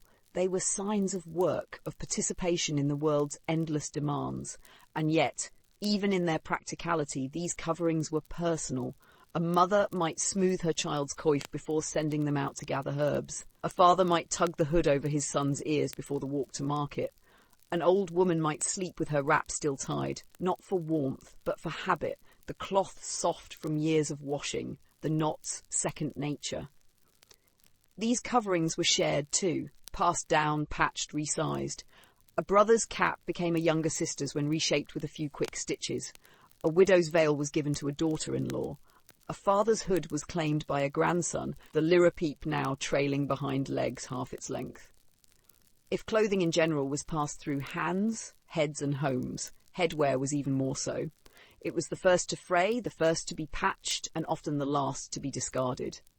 Even a square of linen too small to be worn could be folded into padding, tucked under a heavier cap, or used as a rag until it vanished entirely. Some women embroidered small charms into the corners of their veils, not for others to see, but for protection or habit, a cross, a flower, a family mark. These threads, often pale and simple, held quiet meaning, and among men a hood might carry a tucked feather or a twist of string knotted just so, small signs of personhood in a life too busy to stop. Hats, hoods and coverings may seem like minor details, but in them we see the weathered contours of medieval life. We see mothers tying knots with frozen fingers. We see children tugging their caps down against a cold wind. We see labourers lifting hoods before stepping into snow, into fields, into firelight. The head, though small, was carefully guarded, with cloth, with wool, with care passed from hand to hand. So when we imagine them, these people of the land, these sleepers of straw and singers of fields, let us not forget what rested on their heads. Let us see the tied coif, the stitched hood, the veil slipping sideways at dusk, and let us remember they were dressed not to impress, but to endure. And they did. A single tunic could live a long, hard life, and so could the person inside it. In medieval villages where coins were few and cloth was precious, owning even one full outfit was no small thing. For many peasants, clothing was counted not in abundance, but in absence, not what to wear today, but what else is there if this one tears. A tunic might be the only outer garment a man owned, a shift the only one a woman had to wear beneath both work and rest. The economics of rural life left little room for variety, and even less for luxury. Cloth was expensive, not merely in cost, but in labour. A simple linen shirt began its life as a flax stalk in the field. That flax had to be harvested, retted in water until it softened, broken, scutched and hackled until only the finest fibres remained. Then it had to be spun, hour after hour on a drop spindle, and woven on a loom whose rhythm filled the house for weeks. Even the coarsest wool had to be sheared, cleaned, carded, spun and dyed before it was ready for the needle. These garments were born from time, from toil, from the slow patience of hands, and so they were few. One tunic for most days, one shift worn against the skin, washed when it could be spared. One hood, one belt, one apron. Not because choice was limited, but because need shaped every decision. Because every patch of fabric used for a new shirt might be the difference between a child's cloak and a wife's winter wrap. Every thread sewn into a second garment was a thread not used to mend the first. In many households, it was common for peasants to own only two sets of clothing, one for work, one for church. And often even these distinctions blurred. The same tunic was worn to dig and to kneel. The same apron was used to strain broth and to carry herbs. Over time, garments became like second skin, shaped by the tasks they knew, the seasons they passed through, the body they protected. When a tunic tore, it wasn't discarded, it was mended, again and again. Patches were sewn over knees that had worn thin from planting. Elbows were reinforced with squares of mismatched cloth, the stitching uneven but strong. Necklines were bound in layers of thread to hold against fraying. A sleeve lost to fire or blade might be replaced with one from another garment altogether. The result was rarely beautiful, but always functional. Mending was not just a task, it was a rhythm. It happened in the dim light after supper, as women sat by the hearth, needles in hand, turning worn cloth over and over in their laps. A mother might pass a tunic across to her daughter with a nod, her fingers too tired to mend that night, her eyes heavy with sleep. A grandmother might mutter as she patched a shift for the fourth time, the fabric growing thinner than thread. Mending was a language spoken between generations, an act of preservation and pride. Some tunics became patchworks of survival, faded blue beside earth brown, a strip of red wool hidden beneath a belt, a corner of embroidered cloth scavenged from a noble's discarded cloak. The effect was accidental art, a map of necessity stitched across the surface of a single enduring garment. No two were alike. Each tunic bore the geography of its wearer, their labours, their lean seasons, their brush with fortune or misfortune. And if the cloth lasted long enough, it became something more. Heirlooms in peasant homes weren't golden cups or carved rings. They were aprons, belts, kerchiefs. A woman's apron might be passed down not for its beauty, but for its history. The apron worn at her wedding, used to cradle her first child, stained with wine from a harvest feast long past. A girl might inherit it and add her own thread, another layer of life sewn into the same faded square. Hand-me-downs were not only common, they were expected. A tunic worn by a father became a cloak for a son. A shift shortened for a daughter became a nightshirt for the baby. Clothing moved through households like water through soil, reshaped, redirected, absorbed. In lean times, neighbours shared as well. A widow might lend a shawl to another for a funeral. A sister might pass a hood to her brother when frost came early. These exchanges were not charity. They were survival. Each stain told a story. Each repair whispered of hardship or care. There was the tear across the hem from the spring the ox bolted, the brown smear where boiling ale once spilled, the faint patch of blood from a childbirth endured by firelight, the blackened cuff from too many nights stoking a smoky hearth. These marks were not shameful. They were reminders of work done, of meals cooked, of children raised. The garments bore witness to lives lived closely with the land. Sometimes a particularly worn tunic became almost talismanic. A man might insist on wearing the same patched shirt every time he hunted, claiming it brought him luck. A woman might fold an old apron into her child's bed at night, not for warmth but for comfort, for continuity, for the scent of lavender and smoke still caught in its fibres. These pieces were not just clothing, they were memory made tactile. But not all garments aged equally, nor were all signs of wear accepted the same. In the countryside, everyone was worn, but the degree of shabbiness mattered. A tunic patched neatly with care and cleanliness still spoke of pride. A hem reinforced before it unravelled suggested diligence. But a tunic left to rot, a shift torn and unwashed, an apron stiff with old grime, these sent other messages. Laziness, perhaps, or despair, or illness. Clothing told stories whether one meant it to or not. In a world where first impressions could mean the difference between marriage and mockery, trade or suspicion, a peasant's garment mattered more than it might seem. To wear a clean shift to church, even if it was your only one, was to show respect. To arrive at market with a hood brushed free of hay, with boots tied and tunic belted, was to say, I am part of this community, I care, and there was pride, deep pride, in looking tidy enough. Children were scrubbed on feast days, their tunics beaten free of dust. Women rinsed their aprons, letting them dry on bushes beside the stream. Men mended their hose before walking into town. Because dignity lived not in wealth, but in effort. Not in silk, but in stitches made with care. When someone was too poor, too sick, or too alone to maintain their clothing, the village often knew. A child with sleeves too short and feet bare in the frost might be offered a scrap from another household. A widow with only a worn cloak might be given a new hood at harvest. These acts of sharing were quiet, often wordless, because everyone knew it could just as easily be them next year. And so a tunic wasn't just a tunic. It was a life worn across the back. It was the labour of fields and the heat of kitchens, the touch of a mother's hand at the collar, the ache of thread pulled too tight. It was soil and ash and wool and hope, all woven together by necessity. One tunic. Many days, and somehow that was enough. They did not pass down silver, they passed down stitches.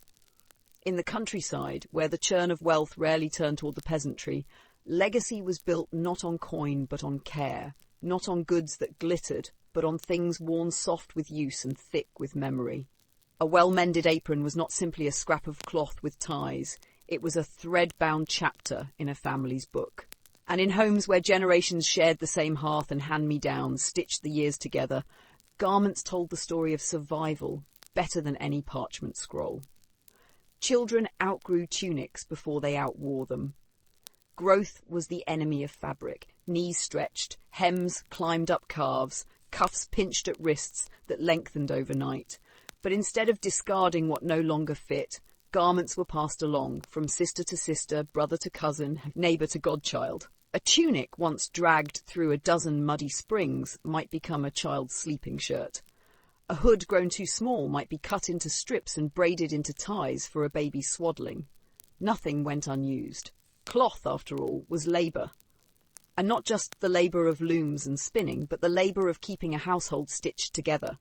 Aprons held a special place in this world of inheritance. Practical, simple, and always necessary, the apron was the garment that bore the brunt of daily life.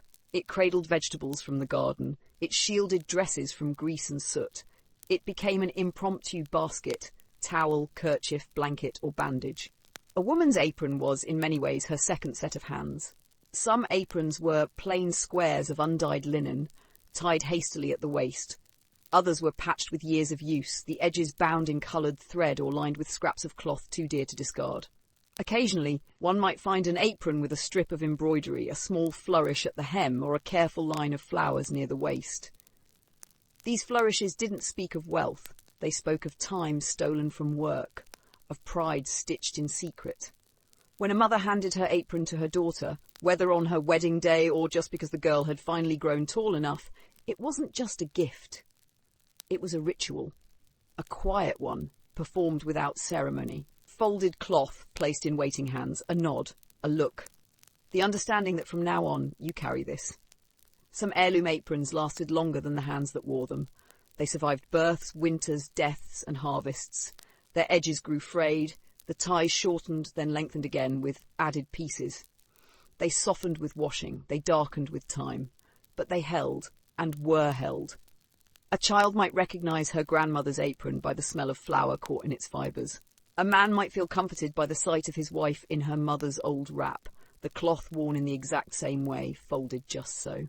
These garments were maps of matrilineal wisdom. They knew when to wipe a child's face, when to fan coals, when to twist into a sling for a heavy pot or a howling baby. They knew which corners had patches and which ones had pockets sewn in haste. Each apron was a language, silent but deeply spoken, between women who shared kitchens, births, stories, and grief. And it was not just women who understood the value of passed-down cloth. Men, too, wore tunics that had seen previous lives, the hemline just a little higher from being let down, the sleeves patched where a father's arms were broader than a son's. A belt inherited from an uncle, the leather thinned but supple. A hood from a brother who had long since left home. These hand-me-downs were worn without shame. To inherit a garment was to be remembered. To wear it was to honour the hands that mended it last. There were no closets of abundance, only bundles and pegs, a single chest at the foot of the bed, a shelf tucked beneath the stairs, a nail in the wall where the best shift hung, reserved for market day.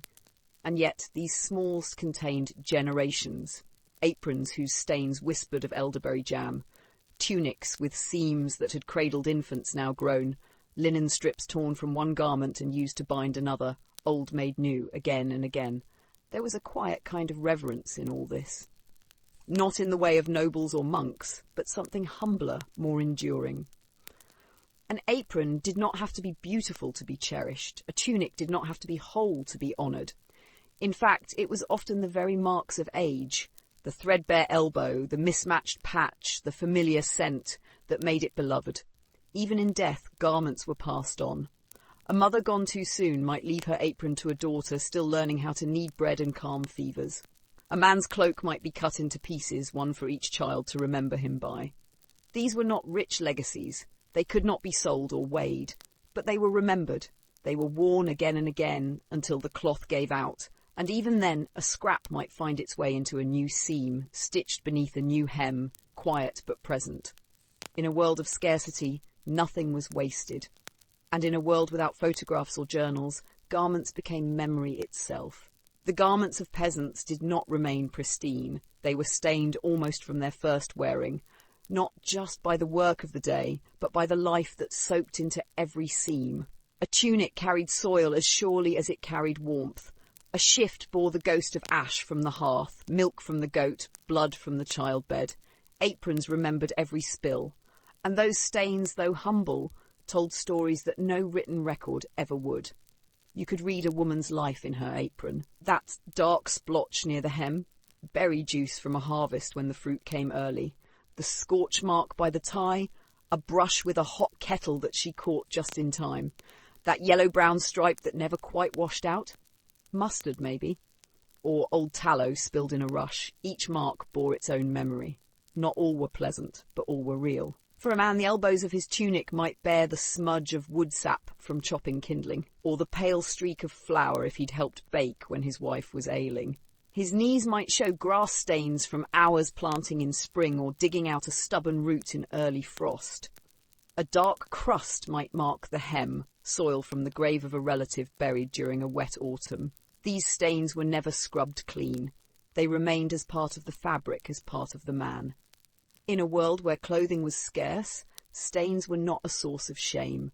They were accepted, expected, and sometimes even cherished.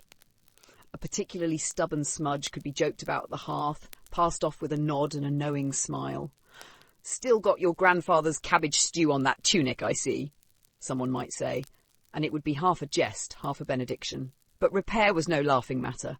When garments tore, and they always tore, it was not an inconvenience. It was a crisis. A child's ripped shift could not be tossed aside. A man's burst seam might mean cold shoulders in the night. So the mending began.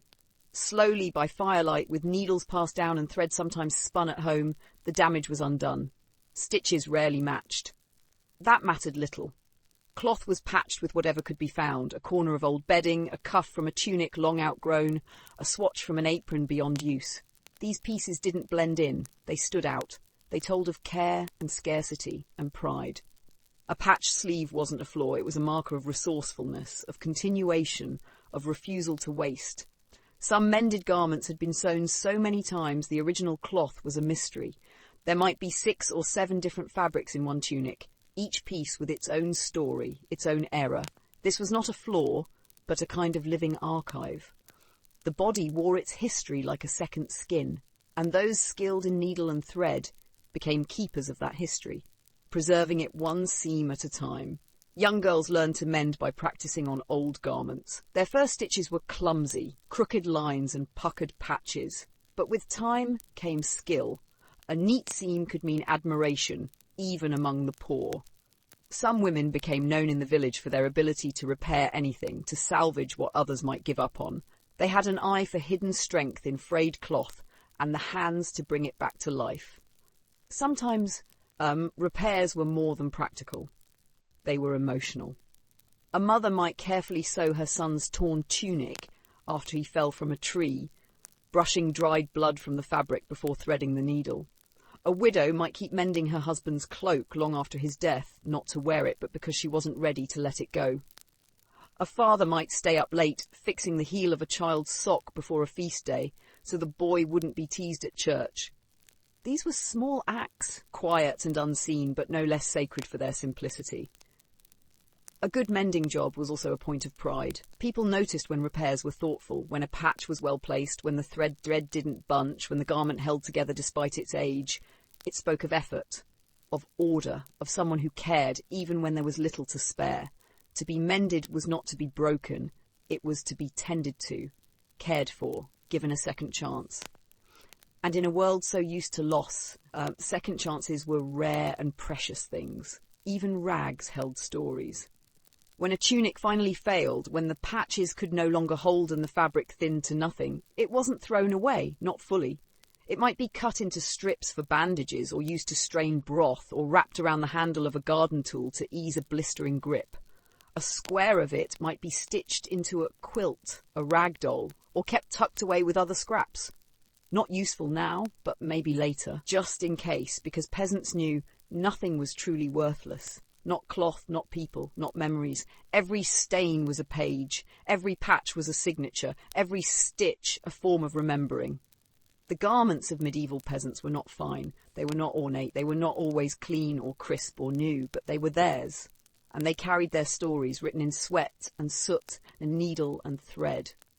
There was a difference between worn and neglected. Everyone in the village wore their clothes thin. That was a given. When fabric was dear and washing was rare, no one expected the gleam of new cloth or the polish of well-pressed sleeves. But even among the poor, there were signals, small, subtle things, that told others how you carried yourself and how you were carried by your kin. Shabbiness, then, was not just the condition of one's clothing. It was a social language. A tunic could be old, patched, and still honourable. A shift could be threadbare and still speak of dignity. The trick was in how they were worn. Was the garment mended? Had someone taken the time to rinse the apron in the stream or dust the dried mud from the hem? Were the cuffs rolled evenly, the ties knotted neatly, the belt still doing its job? These signs whispered care, and care meant connection. Shabbiness without care, however, meant something else. When someone walked into the churchyard or the tavern in clothes that were not only frayed but left to rot, people noticed. A tunic with holes gaping, a shift so stained it no longer bore its original colour, a cloak stiff with old grime.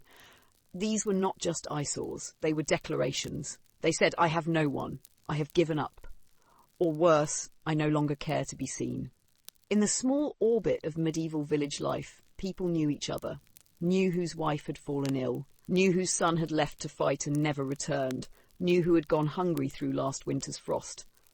So when a neighbour's shabbiness grew too deep, it was rarely met with scorn, at least not at first. It was met with murmurs, with glances, with questions whispered near the hearth. Have you seen how thin his tunic's grown? Did she lose her needle? Did no one bring them cloth from the manor's scraps this year? Shabbiness, left too long, became a quiet alarm bell. Because behind every worn-out garment there was often a story of grief, or loneliness, or something unspeakable. A woman who had no daughters left to help her wash. A widower who no longer bothered to mend what his wife once fixed. A family so pressed by hunger that even thread was a luxury they could not spare. And yet, even in the lowest moments, clothing could offer a thread back to community. The church, when it could, offered scraps. The wealthier villagers sometimes handed down old cloaks or kerchiefs. A neighbour might stitch a patch without asking, might leave a bundle of rags near the door, might share a scrap of wool too small for me but just right for a boy your size. These gestures were rarely spoken aloud. There was pride, even in poverty, and help was best offered gently, almost invisibly. Because to be shabby was not to be bad, it was to be seen, as vulnerable perhaps, as fading. And in that vulnerability there was room for kindness. Still, the line was delicate. Some wore their shabbiness as armour, defiantly. The woodsman who refused to patch his cloak because he claimed it still kept out the rain. The widow who insisted her stained apron was lucky and too good to throw. These people wielded their rags like shields, holding on to dignity not through appearance but through refusal to be ashamed. Others dressed better than they could afford, scraping together coin or favour to present a tidier self to the world. Both responses spoke of the same desire to control the story their garments told. In some corners, especially near the manorial halls or on feast days, the lines were starker. When the Lord's Reeve visited, or when travelling friars came through the village, peasants would try to look their best, even if best meant a clean shift and a comb through tangled hair. On such days, children were scrubbed and tunics were shaken out, because those who looked too shabby might draw questions, attention, pity, or worse, disdain. And yet it was never about fashion, not for the peasant. Their clothes were not expressions of trend, but of need, of utility, of function. But they were also inescapably public, and when every thread on your back was sewn by your mother, or borrowed from your sister, or cut from your neighbour's old blanket, the act of dressing was never just about you. It was a mirror held up to the whole web of care or neglect that bound you to others. The shame, when it came, did not lie in patches. It lay in abandonment. When a child went too long with a shift that didn't fit, when a woman bled through cloth no longer thick enough to hide it, when a man's boots split and he walked barefoot on frost-bitten earth, not because he was brave, but because no one had offered him leather. That was when people whispered. Not out of cruelty, but out of fear. Could that be me next season? Still, some wore their shabbiness with pride. The tunic that had made it through 5 winters, the apron that had seen 3 harvests and outlasted every other one in the house, the belt so worn it was more knot than leather, and yet it still held. These garments were not beautiful, but they were resilient. And in a world where resilience was everything, that counted for more than gold thread ever could. Because peasants didn't wear silk, they wore stories. And even when those stories were tattered, they were still worth reading. The earth was not always kind beneath their feet. It was packed and cold in spring, brittle and sharp in frost. It was soft and cloying in the rainy months, clinging in thick clumps, pulling at the toes. In summer it cracked like old pottery, baking beneath the sun and biting the soles with its jagged seams. But it was earth all the same, familiar, constant and closer than leather ever could be.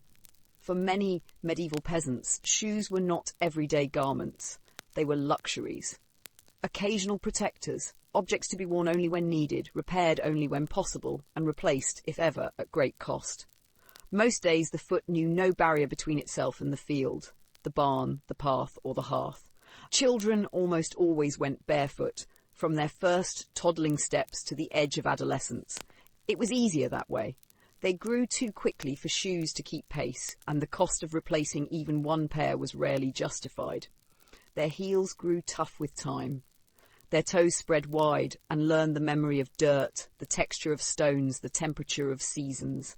They danced barefoot through summer streams, tiptoed across frozen puddles in early winter, and learned to dodge thistles with the skill of foxes avoiding snares. Adults, too, often walked barefoot, not out of preference, but necessity. In homes where a single pair of shoes served the whole family, they were rotated carefully, like prized tools. If shoes were worn, it was to church, to market, to feast days or funerals, on the long walks to another village, on trips to mill or manor, on cold days perhaps, or when injury threatened. But otherwise, for hauling wood, feeding pigs, stirring pots or planting barley, the feet went bare. Barefoot life brought its own rhythms. Calluses formed like armour. The skin darkened, toughened, became almost leather itself. A peasant woman could chase a runaway chicken across gravel without flinching. A boy could sprint through brambles, leaping stones, immune to stings. But still, stones cut. Frostbit, nails pierced, thorns lodged deep. The barefoot reality was strong, yes, but never invincible. When shoes were worn, they were most often turn shoes, the common peasant's answer to the shoemaker's art. They were made by turning the stitched seams inside out, forming a smooth outer surface from soft, supple leather. They bent with the foot, hugging its shape like a second skin. These shoes had no right or left at first. Both were identical, letting the wearer's steps shape them over time. 100 walks through mud and hay, and the shoes would remember where each toe lay. But turn shoes were not built for comfort, nor for dryness, nor for long life. They were thin-soled and easily pierced. They soaked up water like a sponge, squelching with each step through wet grass or muddy path. The laces often gave out first, strips of leather that snapped with age or froze stiff in winter. The soles wore through in weeks of constant wear, patched with bits of rawhide, cloth, or even glued-on scrap until no patch could hold.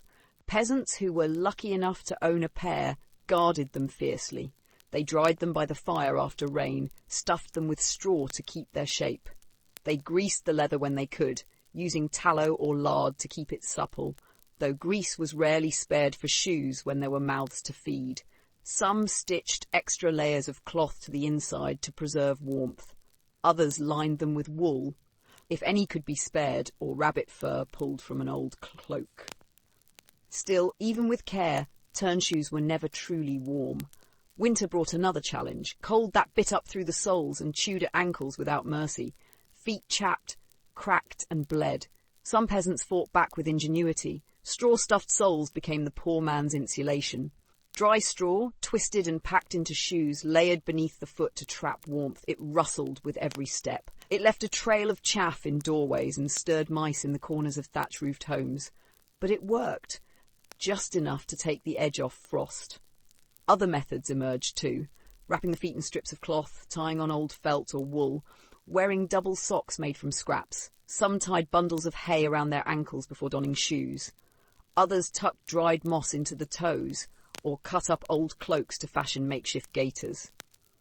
In the bitterest months, even barefoot peasants hobbled out with whatever protection they could muster, not for comfort, but for survival. Boots, true boots, were the domain of the few. To see someone in high leather boots fitted to the calf, laced tight and lined with wool, was to see someone touched by privilege. A reeve might wear them as he strode between fields and manorial meetings. A wealthier tradesman, perhaps, the blacksmith if he'd sold enough wares, a man-at-arms on leave, a steward from the manor. But for the common peasant, boots were something one might see but not own. If a peasant came into possession of boots, through inheritance, gift, or rare purchase, they were treasured, treated like relics. Only worn when necessary, then stored safely, often with paper or cloth tucked into the toes to keep out spiders or dust. A woman might borrow her husband's boots to fetch water in a storm. A father might lend them to his eldest son for a midwinter journey. They were not merely shoes, they were provisions, and in lean times even those could be bartered away. But even boots, for all their protection, did not spare one from the oldest misery of all. Wet feet. It was the quiet, creeping enemy of the countryside. A field soaked from autumn rain, a lane churned by cartwheels until it was a channel of mud, a cowpath glazed in slush. Water seeped through seams, soaked cloth, turned skin raw. Once wet, feet rarely dried quickly. Fires were small. Heat was hoarded. A pair of shoes left by the hearth would steam but not fully dry. And to put on damp leather the next morning, still clammy, still sour with the scent of damp earth, was a special kind of discomfort. And wet feet brought more than misery. They brought illness, chilblains, fungal infections, rot. In extreme cold, frostbite. People learned to walk differently, balancing on stones, avoiding puddles, walking the long way around. They stuffed shoes with dry rags. They warmed their feet near coals before bed. And yet still, they suffered. And still, they walked. Because walking was the great equalizer of the age. Horseback was for nobles. Carts were for goods. Travel meant footsteps. To walk from home to field to forest, from forest to stream. This was daily life. And whether one's soles were wrapped in leather or callus or damp straw, the distance had to be covered, the cow had to be milked, the grain had to be ground, the water had to be fetched. Feet carried every burden, and they bore it quietly. No peasant would think to speak of foot pain, not unless it stopped the work entirely. Blisters were common, cracked heels normal, nails blackened or gone, and when a foot broke or twisted, it changed a life. A man who could no longer walk could no longer farm. A woman who could not balance on icy stone could no longer draw water. Feet were not celebrated, but they were essential, and so they were cared for as best one could. Washed in cold basins, rubbed with lard, wrapped in old cloths at night, massaged with rough hands beside the hearth. Mothers taught their children to check for cuts. Grandmothers passed down remedies. Comfrey for swelling, vinegar for infection, goose grease for cracked skin. A good pair of socks, when owned, was hidden like a secret treasure. The peasant foot was a thing of endurance. It was battered, burdened, unsung, but it was the first to touch the morning soil, the first to test the frozen puddle, the first to feel the change in season. It knew the land as deeply as the hands knew the plough. And when the peasant lay down to rest at the end of a long day, it was the foot, not the head or heart, that reminded them what the world truly felt like. The cold, the mud, the frost, the warmth of fire after the rain. The field beneath their feet did not pity them, but it remembered them. Every step, every season, every soul who had once walked barefoot across its shifting face. And the feet remembered it too. They were humble things, really, these shoes turned inside out, not flashy nor meant to impress. They bore no buckles of bronze or heel of carved wood, no embroidery of coloured thread. Their beauty, if one could call it that, lay in utility, in endurance, in the quiet knowledge that a piece of leather, softened and stitched, could cradle a foot through a life of labour. Turn shoes they were called because they were sewn inside out. A single piece of pliable hide, cow, goat, or whatever was available, was cut and dampened until it yielded beneath the fingers. Then came the stitching, a curved bone needle or an iron one if one was lucky, threading waxed linen or sinew along the seams.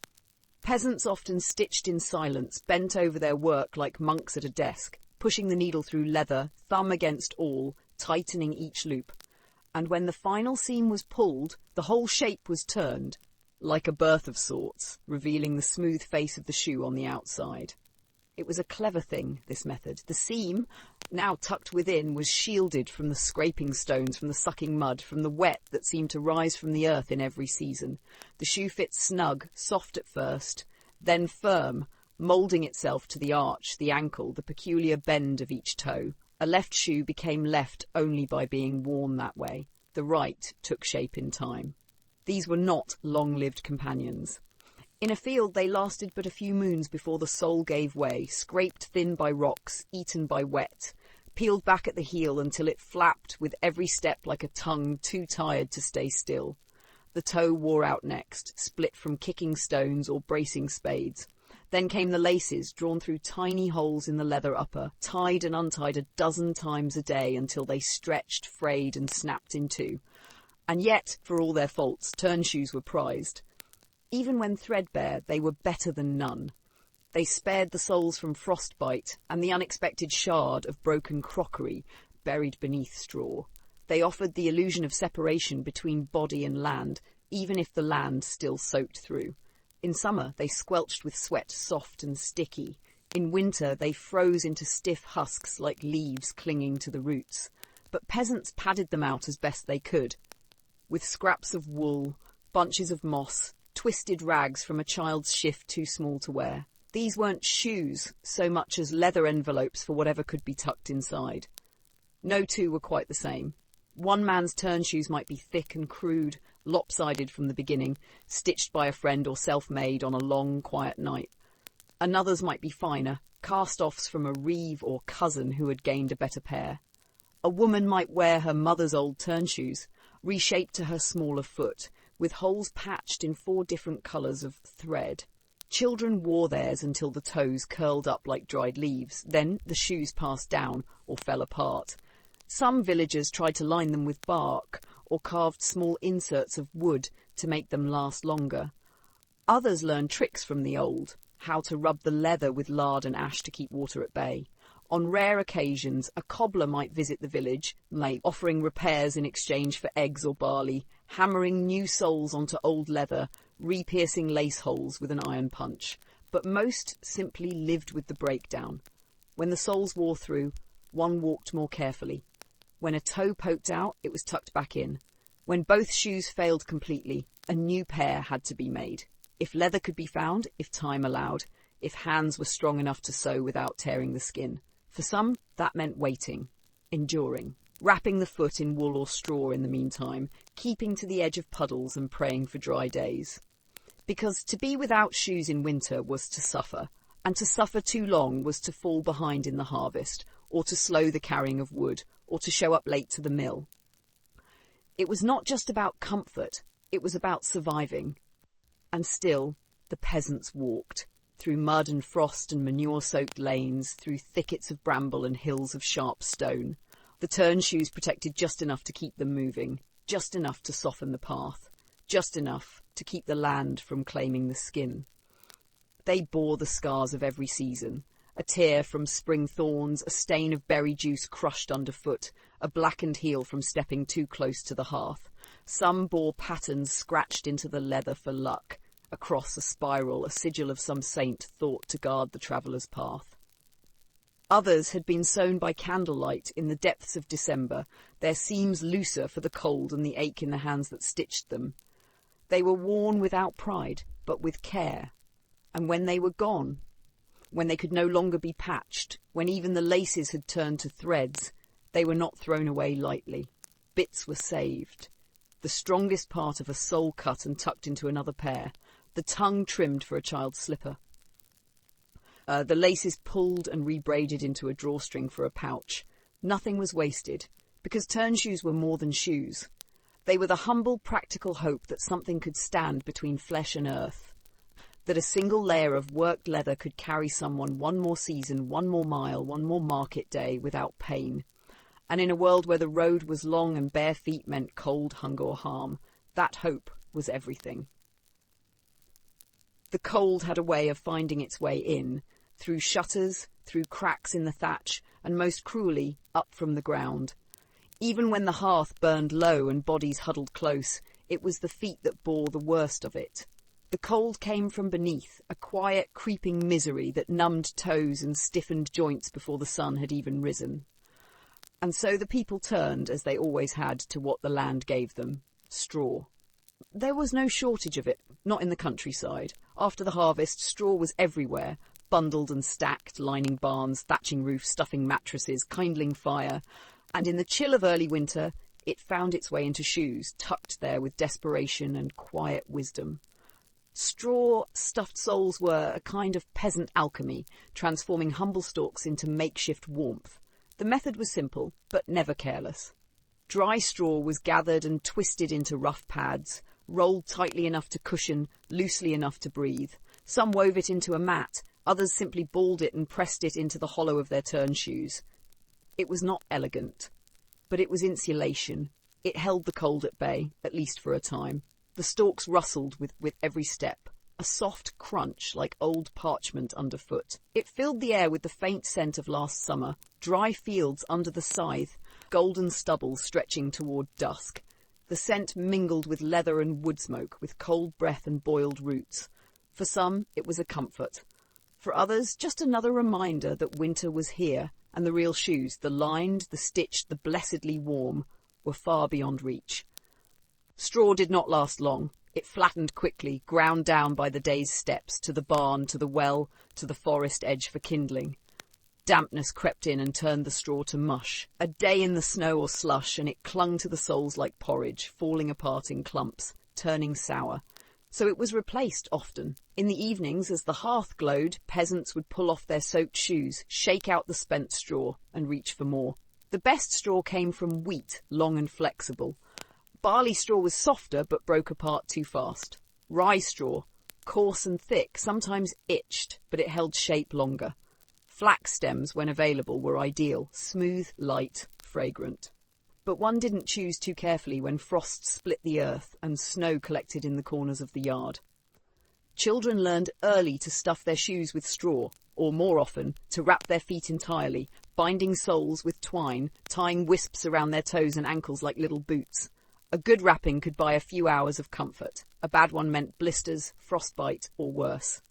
Parents watched carefully, not out of vanity, but out of love. A child who could not walk was a child who could not help.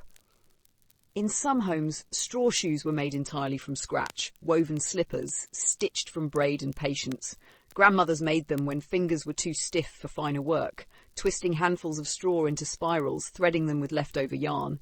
They weren't sturdy, but they were warm, and in the depths of winter, that counted for everything. Even with the finest efforts, straw couldn't stop the wet. And wetness was the true enemy. When the straw turned soggy, it chilled the foot rather than warmed it. Peasants learned to dry their shoes by the hearth, to tuck straw into the rafters where it stayed dry, to rotate between two pairs if fortune allowed. On the coldest mornings, they'd warm the straw before packing it in, holding it by the fire until it just began to steam. Then they'd press it into their turn shoes and go out, savouring the fleeting warmth. Sometimes straw was mixed with moss or sheep's wool when either could be spared.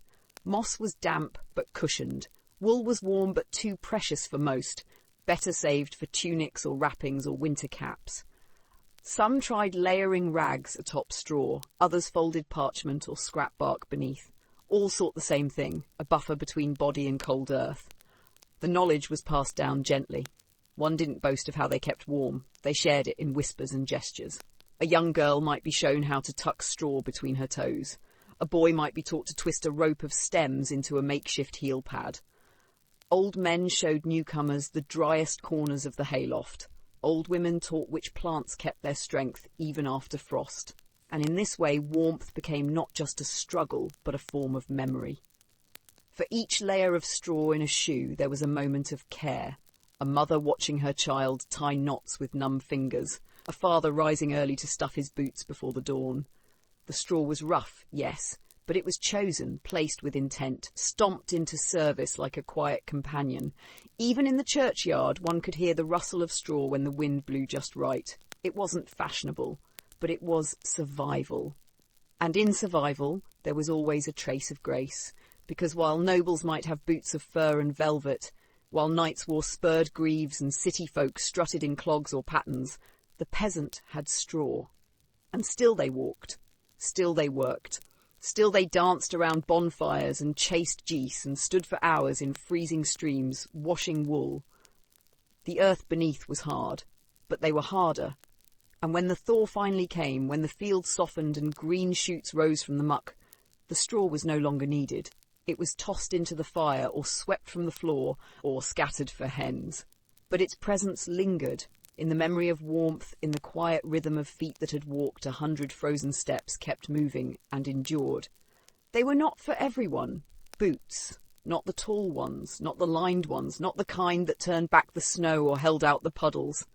They were not seen in every household or even every village. To catch sight of a pair of good leather boots in the wild lanes of a peasant world was to glimpse something rare, something close to privilege. Boots meant money. Boots meant connections. Boots meant you were someone, or you were lucky enough to know someone who had left you a pair. They were, quite plainly, for the blessed few. Boots spoke before the wearer did. They padded with a different kind of sound than the thin slap of turn shoes or the wet squish of straw-stuffed soles. They had weight. They had shape. When they were cared for, they gleamed faintly with grease and polish, a shine caught in torchlight or the dim glow of an open hearth. When they weren't cared for, when they were hand-me-downs 2 decades old, they still stood straighter than anything else a peasant might wear. Most had never owned a pair. Boots, true boots, required more than hide. They needed a trained hand. They were formed over that wooden foot mould found only in the homes of cobblers. They had stiffened soles stitched with awl and waxed thread, sometimes with iron hobnails or extra layers of rawhide to keep the muck out. They rose up the ankle or calf, laced or buckled or folded. And all that labour and skill and precious leather, meant they cost dearly. A single pair could equal months of grain. So the few peasants who owned boots did not own them lightly. They came by them in stories, a reeve's cast-off, a soldier's forgotten kit, a gift from a generous lord after a harvest festival. Sometimes they were part of a dowry, strange perhaps, but practical. Sometimes they arrived wrapped in linen, hidden beneath a bed, saved for feast days or weddings. One pair might serve a whole family, each member waiting their turn to borrow them for a trip to the manor, to church, to court. They were shared, yes, but they were also guarded. Polished with spit, stuffed with straw to keep the shape, softened with tallow scraped from the cooking pot. In the night they were brought in from the stoop, lest someone with nimble fingers wander by. In the day they were worn proudly and carefully. You did not scuff a boot without regret. For those who did own them, boots became more than footwear. They were a symbol of standing, however slight. A sign that someone had done something right, that they had served well, or saved long, or been seen by a person with the power to bestow gifts. A peasant in boots walked differently, not out of pride perhaps, but caution. One watched their step more closely. One did not let the heels sink too deep into the mire, or risk a tear on a barn nail. And others noticed. Eyes flicked down, children stared. Even a priest might nod with small approval. But boots, like everything in a peasant's life, wore down.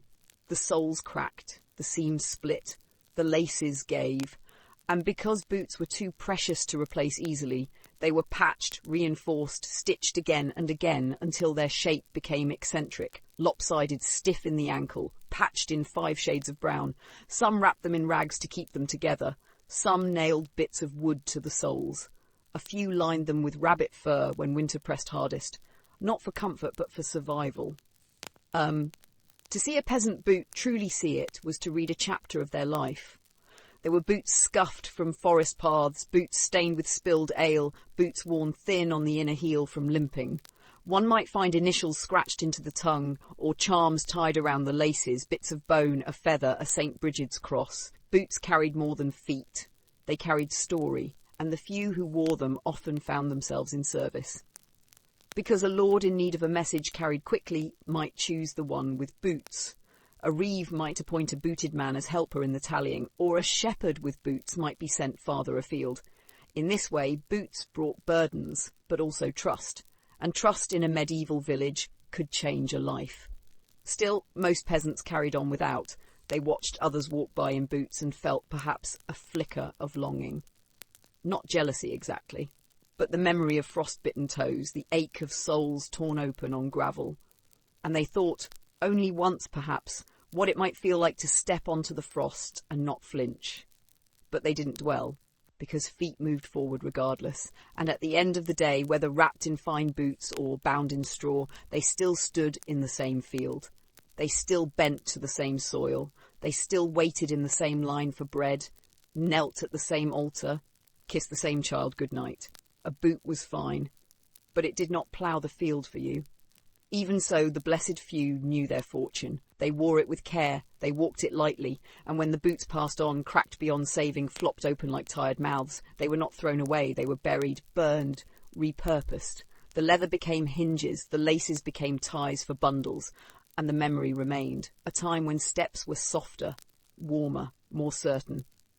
And for a while, just a little while, the road felt kinder beneath the feet. The cold was cruel, yes, but it was the wet that broke people. Cold you could brace against, you could layer wool, stuff straw, huddle close to firelight and endure. But wetness slipped through all defences, silent creeping, impossible to ignore. It soaked, it chilled, it softened the skin until it split, blistered, bled. It made the leather shrink, the straw rot, the flesh wrinkle and ache.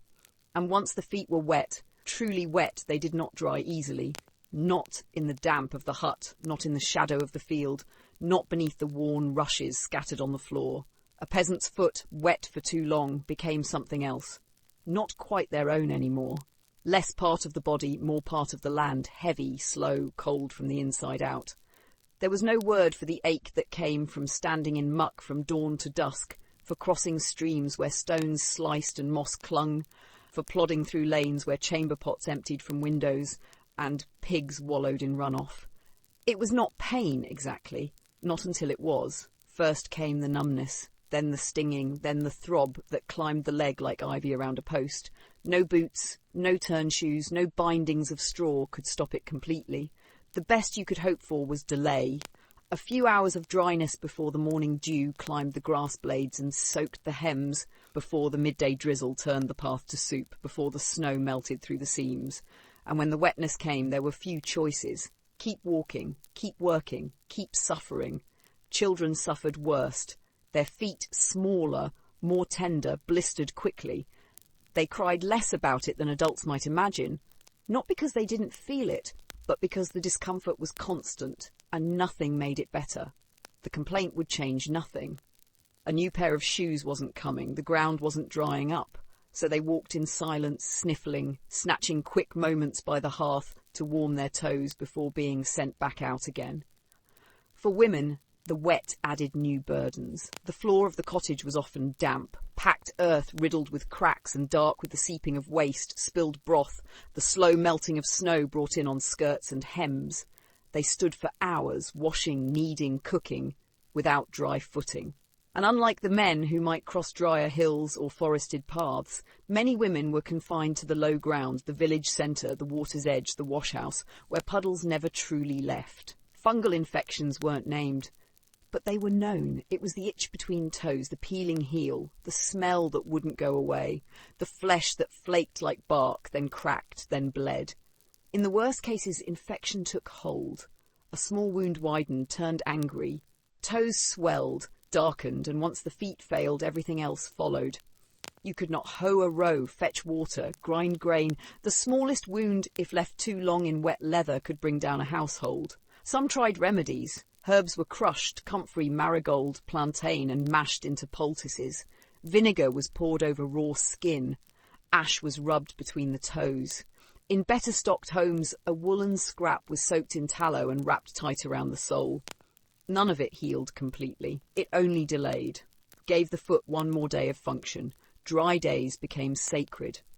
When the sun broke through, every shoe in the village was hung out on posts, Turn shoes flopped open like mouths gasping for air. Rag wrappings were spread on stones. Even the finest boots were peeled apart, laid near the fire, the stench of soaked leather filling the air. Children were sent barefoot into the grass to give their souls a chance to dry. And for one brief spell, there was hope that the feet might feel like feet again. But the wet always returned. The fields demanded it. The streams had no bridges. The sky offered no mercy. And through it all, peasants trudged on. They curled their toes inside soaked shoes, gritted teeth, stepped carefully on frost and muck alike. They adjusted their gait without realizing, limping slightly to ease a raw heel, favouring one foot over the other until both ached. They muttered as they walked. They stopped in the doorway of the cottage and stood for a moment, reluctant to bring the wet any farther in. There was no romance in it.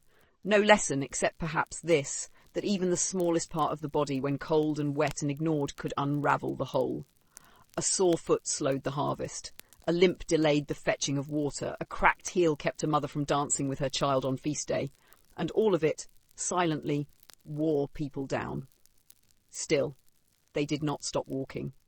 Because the fields were waiting. The goats needed herding. The millstones would not turn without grain. The world did not care if your foot was soaked or your skin split or your shoe fell apart 3 days ago. The work remained, so they walked in silence, in pain, in dampness. And somewhere in that quiet misery was a kind of power. Not defiance, not exactly, but endurance. The same endurance that shaped every hem, every patch, every rough stitch in every tunic.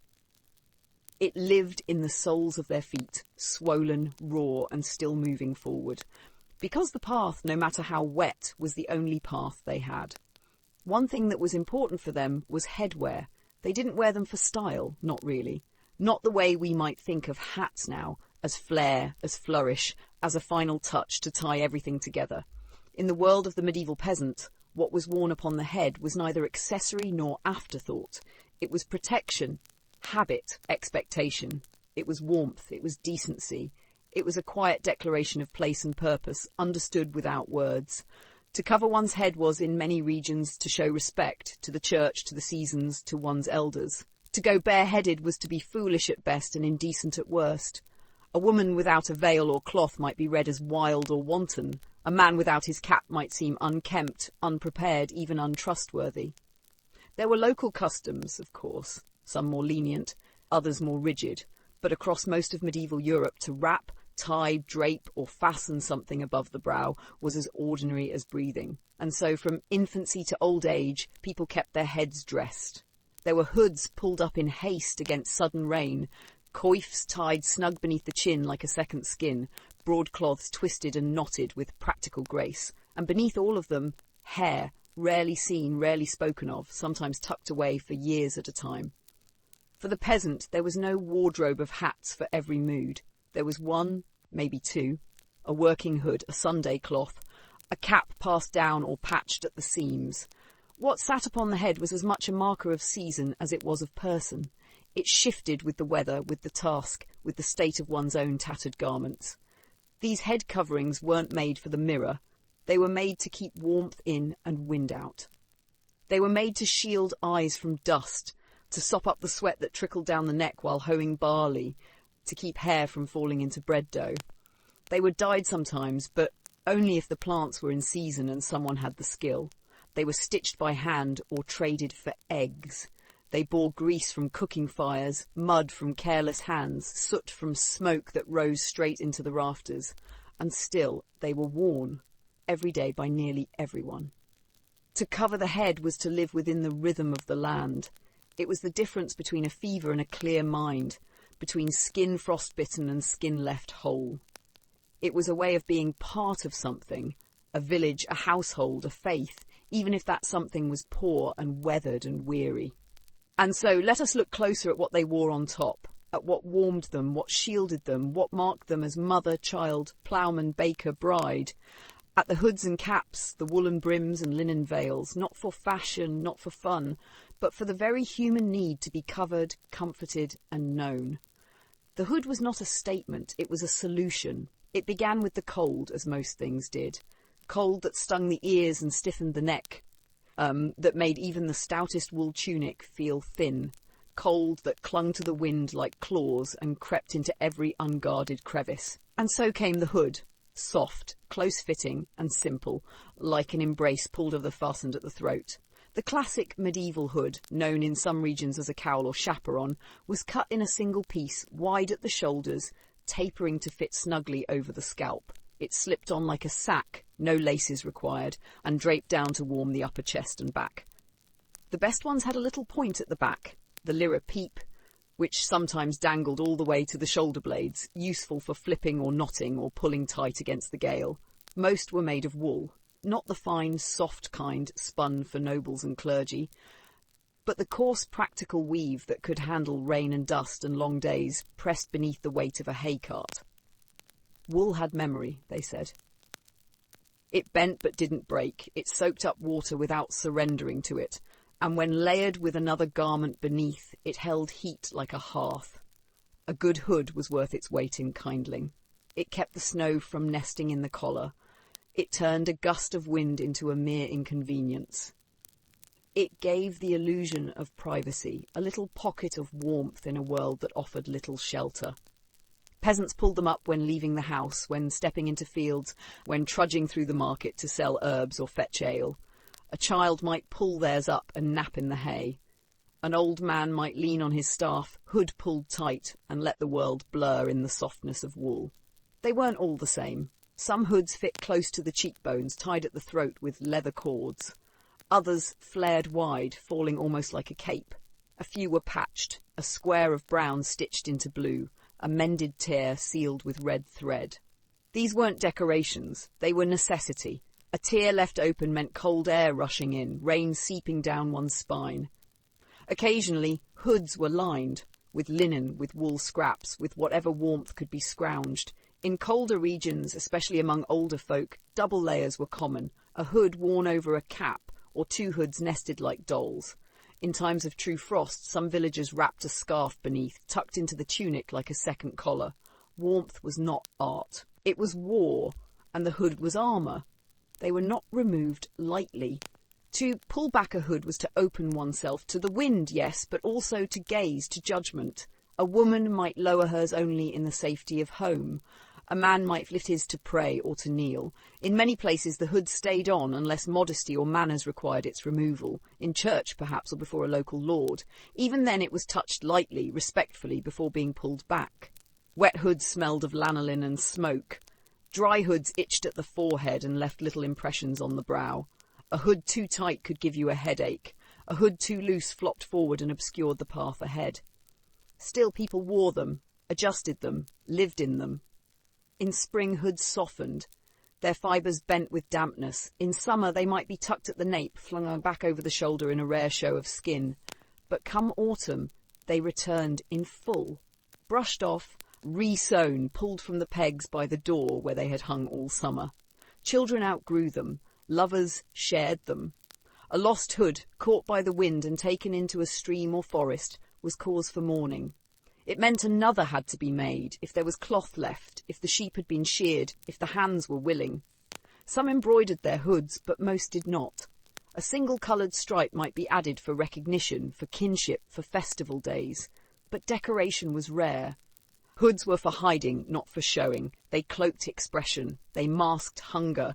They turned the head inward into itself. And still they endured. Through generations, through storms, through famine and frost, the hood remained. Not because it was beautiful, but because it worked, because it warmed, because it told the world, in its quiet folded way, I am here, I am braced, I am walking still. The hood may have been for braving the wind, but beneath it, closer to skin, closer to custom, lay softer, plainer things. Coifs, caps and tied cloths, the underlayers of dignity, decency and daily life. Less dramatic than the sweeping folds of a woolen hood, these pieces were humble, often white, often plain and utterly essential. They were the garments that touched the brow, kissed the temples, framed the face from cradle to grave. For most these head coverings were made of linen, spun thin, woven tight, sometimes bleached in sun and river. Linen was the fabric of intimacy. It lay against the scalp, caught the sweat and shielded outer garments from the oils of the hair. It could be washed more easily than wool, and so it was, regularly, methodically, even reverently. A clean coif was a small act of grace, like a swept hearth or a freshly baked loaf. Children wore them first. As soon as a baby left the womb and was swaddled in cloth, a tiny cap followed. It was not just for warmth, it was for form, for structure, for keeping soft infant hair from tangling and scalp from chill. In some regions, lace or embroidery adorned these caps. Small loops of thread meant not for beauty, but for love. A mother stitched her hopes into those seams. A father kissed the edge before heading to the fields. As they grew, boys and girls alike donned coifs. For boys, the transition to bareheadedness came with age and status. For girls, the cloth stayed, growing larger, more structured, more tied and layered as modesty demanded. A coif could be fastened beneath the chin, snug to the cheek. Some had flaps over the ears, some tied at the crown. It was not uniform, but it was universal. Among women, head coverings were both social signal and practical necessity. A maidservant tied her kerchief back in a knot that wouldn't slip while scrubbing. A baker's daughter wore hers twisted like a rope to keep her brow dry as she kneaded. A bride might wear hers smooth and flat, with clean corners folded with care by her mother's hand. Even on wedding days, most hair was not displayed. It was a part of the body to be honoured and to be hidden.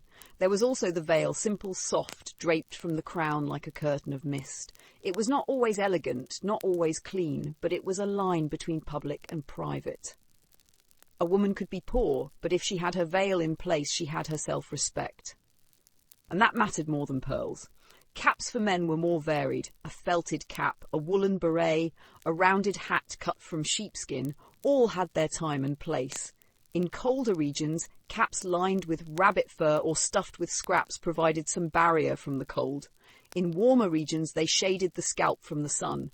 A shepherd might have one tilted askew, flattened over time into the shape of his brow. A tanner's apprentice might fasten his with a leather cord through eyelets punched by hand. Some caps bore buttons, some had stitching patterns, but most were undecorated, useful, anonymous. The point wasn't to be noticed, it was to be covered, because hair, for all its beauty, brought trouble. It caught fleas, it carried scent, it drew the eye in ways that could be misunderstood. Better to keep it tidy, bound, pressed beneath linen or wool, beneath the discipline of cloth. Tied cloths were the most flexible, most familiar. They were simply that. A square or long strip of fabric, bound around the head in any of a dozen ways, folded into a triangle and tied at the nape, rolled like a band and knotted above the temple, twisted into a thick cord and looped twice over a coif. No two women wrapped them the same, no 2 days needed the same knot. You could spot the habits of a household in the cloths they wore. One family favoured neat folds and modest coverage, another might wear them loose with a bit of fringe exposed. For work, they were tight and stern. For church, clean and symmetrical. For rest, sometimes slipped off entirely, though even then, many women kept something near to hand in case of sudden visitors. And the cloths absorbed everything. They soaked up the scent of hearth smoke, the sheen of lard rubbed from a cooking hand, the faint sweetness of lavender if someone had tucked a sprig into the laundry basket. They were touched dozens of times a day, readjusted, straightened, pulled down over ears, lifted to wipe a tear or a brow. Some were patched. Others were so threadbare they could barely hold a knot. But even these were worn, because cloth was not wasted and dignity did not demand perfection, only effort. In these small coverings lived the quiet order of medieval life. They marked transitions, from girl to wife, from labourer to churchgoer, from illness to health. They were passed from mother to daughter, from grandmother to bride. A cloth worn at a funeral might be worn again at a birth. It might live in the family chest for decades, folded and unfolded with reverence. To the outside world, it was just a piece of cloth. But to those who wore it, it was a threshold. Not every cloth was for warmth. Not every hood was pulled on to guard against frost or rain. There were other threats, quieter, slower, the kind that didn't sting right away but settled deep into the skin. The sun, for instance, a gentle tyrant in spring, a punishing master by midsummer. It rose earlier than the cock's crow and did not rest until every stalk had cast its long shadow. And beneath that relentless light, skin browned, cracked and burned, eyes squinted into furrows, scalps stung where partings lay bare. So heads were covered, always, even when the heat seemed to demand otherwise. In fact, especially then. Wide cloths were favoured on bright days. Linen, mostly. Old linen, softened by many washings, stretched thin by years of wear. It was cooler than wool, and though it didn't block the sun entirely, it softened the blow. Women wrapped them over coifs, draping long ends over the shoulders like veils. Men bound them in tighter rings, tucking loose flaps beneath the chin or leaving a tail to dangle down the back. Children wore hand-me-down scraps, often tied haphazardly, one ear covered, the other exposed, and not resting awkwardly on a soft skull. In the fields, sun protection became a ritual. Before the day began, cloth was dampened in the morning dew or dipped into a wooden pail. It was then bound over hair and brow, offering a brief, blessed coolness as the day's labour commenced. As the sun climbed, the linen dried. Sometimes a second wetting was possible, more often not. Still, the habit persisted. A dry cloth was better than no cloth. The sun respected effort, if not mercy. Some had brims, not wide, fashionable things, but stiffened bands sewn into caps, or layers of wool shaped into a low crown with a jutting edge. These weren't elegant, but they did their job. A bit of shade for the eyes, a shield against sweat that trickled down the temples. In dry climates, straw was woven into rough headgear, fragile, crumbling, light as breath. They didn't last long, but they helped. Everything helped. Yet even as cloths and caps served the body's needs, they also served the soul's. There was the working headwear, patched, stained, frayed, and then there was the Sunday best. These weren't separate garments always. Few peasants had enough to distinguish between holy and ordinary. But there were customs, quiet ones, that marked the Sabbath and festival days. A woman might starch her veil. A man might comb his hair before tying the same cap. A girl might borrow her sister's cleaner kerchief. A boy might try to fold the cloth just right, the way he'd seen his father do. The idea was not to dazzle. It was to show reverence. To be tidy, if not fine. To enter the churchyard or the feast field with the head covered in decency, if not decoration. A clean cloth, a freshly bound wrap, these were offerings as valid as coin or candle. And so small rituals emerged. The cloth laid out the night before, smoothed with a palm, the careful folding into even thirds, the double knot neat and flat, the straightening of a cap before crossing the chapel threshold. Mothers fussed over their children's ties. Wives adjusted husbands' coifs with brisk affection. Even those who did not believe, not truly, often went through the motions. Because tradition was stronger than doctrine. Because appearance, however humble, was a matter of pride. Some cloths were saved year after year. A veil worn at marriage might return at Pentecost. A cap given at a first communion might be worn until threadbare. There were head wraps pressed with the scent of rosemary, kept in drawers with lavender and fennel, pulled out only for weddings or funerals. They carried more than fabric, they carried memory. On feast days, colour crept in, a ribbon stitched to a cap's edge, a bit of blue embroidery along the brow, a kerchief dyed with onion skins giving it a faint golden hue. Nothing extravagant. The dyes were scarce and wealth scarcer, but enough to catch the eye. Enough to say, today is not like yesterday. Today is worth preparing for. And when the sun burned high and merciless, the headcloths bore it all. They absorbed the sweat, they softened the glare, they turned sunstroke into mere exhaustion. And then as evening came, they were removed with tired hands, shaken out over the step, hung from pegs by the door. Damp with effort, streaked with dust, carrying the scent of the season. Barley, hay, sweat, earth. But on Sundays they were folded carefully again, laid flat, smoothed, revered. Because even if one had only a single cloth, it could still carry dignity. It could still separate the sacred from the ordinary. And in a life where days ran together like river water, toil, sleep, these small markers mattered more than gold. To wear one's head covered was not only about the weather, it was about who you were, where you belonged, and what you believed in your bones was worth honouring. For all the linen veils and tied cloths that softened the sun or soothed the brow, there was still a place for something firmer, something structured, something that kept its shape when the wind howled down from the moors or when a cold drizzle turned the soil to muck.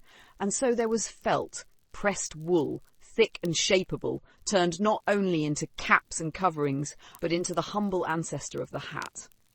These weren't the high crowns of kings or the feathered headpieces seen in tapestries. These were low, practical things, Stiffened caps with flat tops and brims that curled just enough to catch a raindrop or shade the eyes. They were made in hearthside homes, not by milliners, crafted with hands more used to ploughing than to sewing. Felt, after all, required little more than water, heat, and pressure, things every household knew intimately. The wool came first, shorn from sheep in spring or early summer. It was carded, cleaned, sometimes dyed, though more often left in its natural tones of browns, greys, off-whites. Then came the felting, wetting the fibres and agitating them until they tangled into a dense, matted sheet. Pressed by hand or with a stone, dried near the hearth, then cut and shaped while still slightly pliable. The resulting fabric was nearly weatherproof. Not in the modern sense, it still absorbed water eventually, but it slowed the soak. It held warmth close to the scalp, and it could be shaped. That mattered more than most might guess. A brim might be small, barely more than an inch, just enough to keep the worst of the weather off one's cheeks, or it might stretch wider, flattened into a disc that shadowed the whole face. Some brims curled upward at the sides, naturally bent by use or by the drying line's shape. Others had stiffened edges, rolled tight like a pie crust to hold their form. There were no factories, no patterns. Each hat or brimmed cap was unique, defined by the maker's hand, the sheep's wool, the shape of the wearer's head. And though they might look crude by modern eyes, they were a step forward, a way to combine warmth, coverage and structure into a single enduring piece. Peasants wore them to market, to fields, to festivals. A cap could last for years now, with patches at the crown and stitches reinforcing the brim. They were rarely adorned, though some had a decorative stitch or a coloured band, sewn not for show but to distinguish one cap from another on the peg. Among children, brimmed caps were treasured. Often oversized, drooping over the ears, they marked a certain age, a readiness to help with the real work, to carry water or tend goats. Boys stole their fathers' caps and strutted around like grown men. Girls borrowed their mothers and mimicked baking or bartering. In households with many siblings, a single felted cap might pass through 6 heads before the fabric wore thin and the brim flopped with age. Women, too, wore brimmed caps, though often beneath another cloth or for certain tasks only. Felt caught flour, it held the scent of herbs, it left impressions in the hair. But for work outdoors, weeding, harvesting, tending animals, a cap with structure was a gift. It freed the hands, it protected the neck, it kept a woman's gaze fixed ahead unblinded by glare or wind.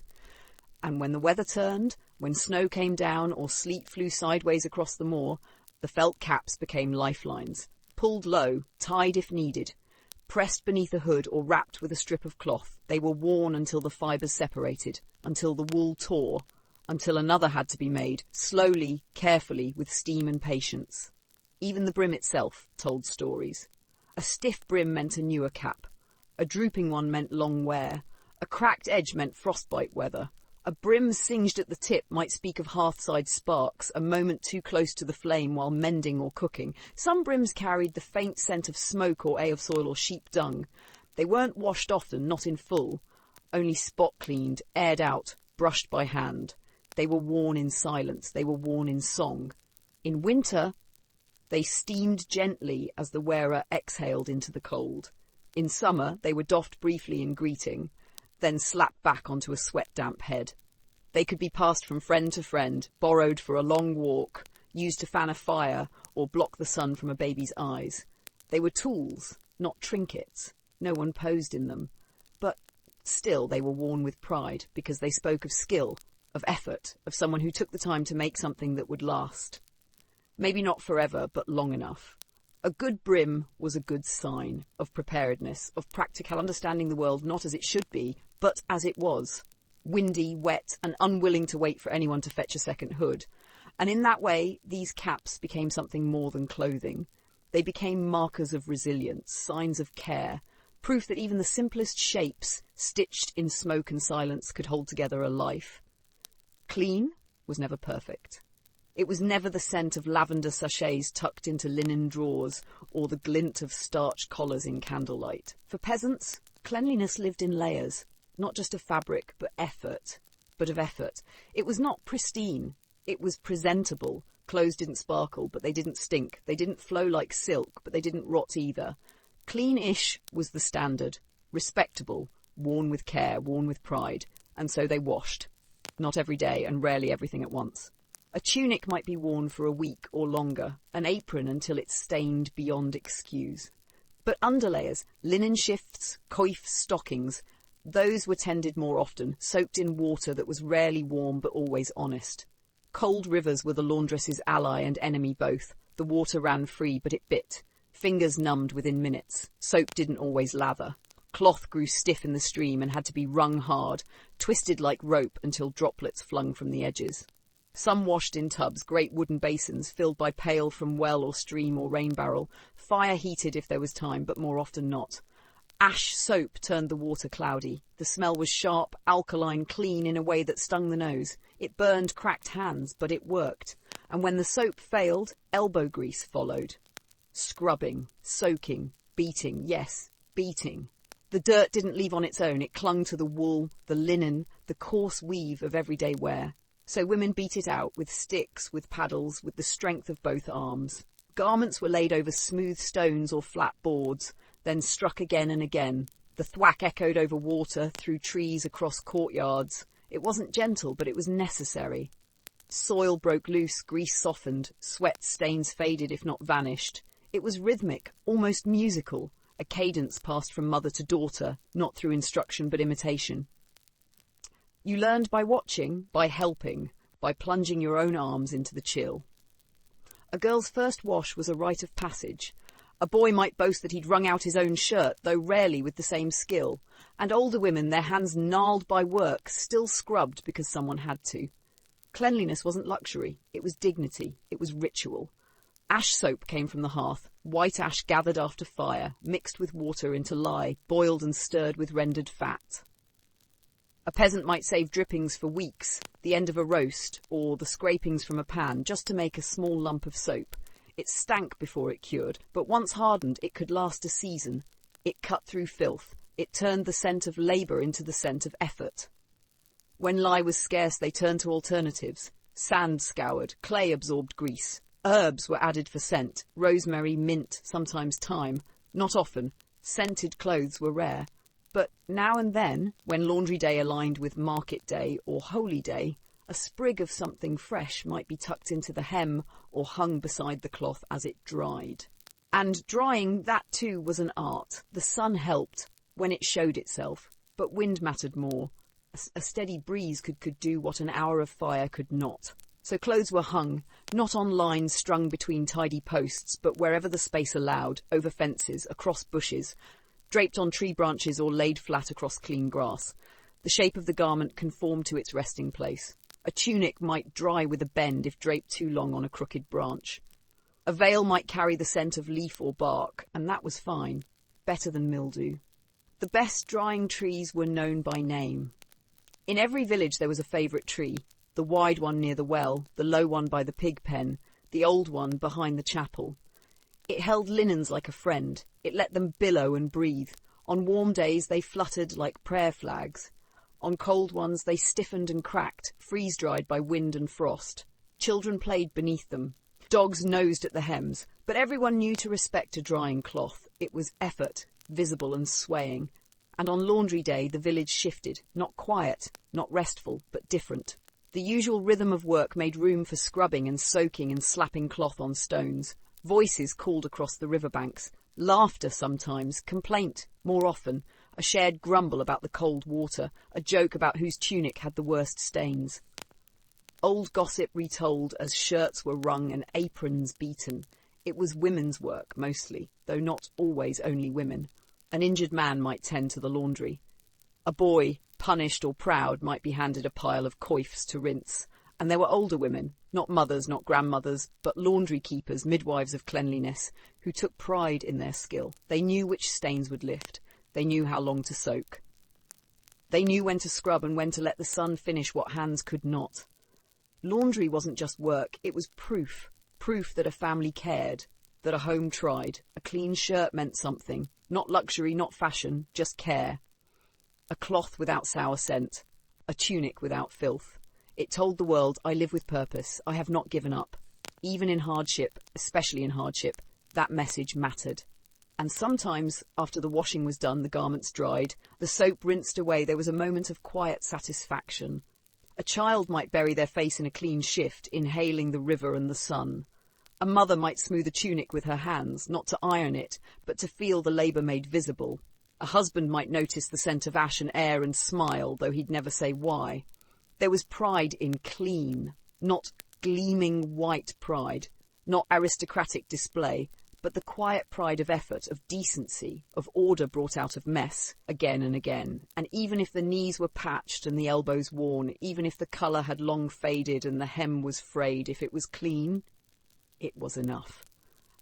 In the Middle Ages, to be cleanish was to be human, to stand against the dirt and say, I still choose care, I still wash, I still believe this tunic, this cloth, this life is worth the work.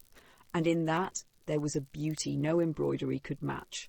Once or twice a season, the days shifted, not just in weather, but in feeling. A hush came over the fields at dawn, not from sleep, but from anticipation. The work would pause or slow or take on a different shape. Bread would still be needed, animals still tended, but something was different. A bell might toll more cheerfully, a fire might be started earlier. Children were quieter, but watching. Women stirred pots, but wore cleaner aprons. Men shaved if they could. A shirt was chosen, not grabbed, because it was a feast day. And that meant dressing, not in finery, not in fashion, but in care. The same wool tunic, perhaps, but freshly scrubbed, sleeves brushed of straw, the same linen coif, but tied tight and straight. Footwear, if one had it, patched but present. The difference was not in wealth, but in effort, in signalling wordlessly that this day mattered, that the table would be fuller, that the songs might rise at twilight, that the saints, if they were watching, would see a village looking its best. Church was often the anchor. Early in the morning, a slow procession to the chapel. No pews, just wooden benches. No embroidered cushions, just stone. But for this, they came dressed, garments laid flat the night before, a head wrap smoothed with spit-polished fingers, the best tunic worn by the oldest, the newest garment passed to the youngest. Not new in the sense of shop-bought. There were no shops here, but new to the wearer. Perhaps it once belonged to a cousin, or a brother now gone, or stitched from scraps and saved for just this day.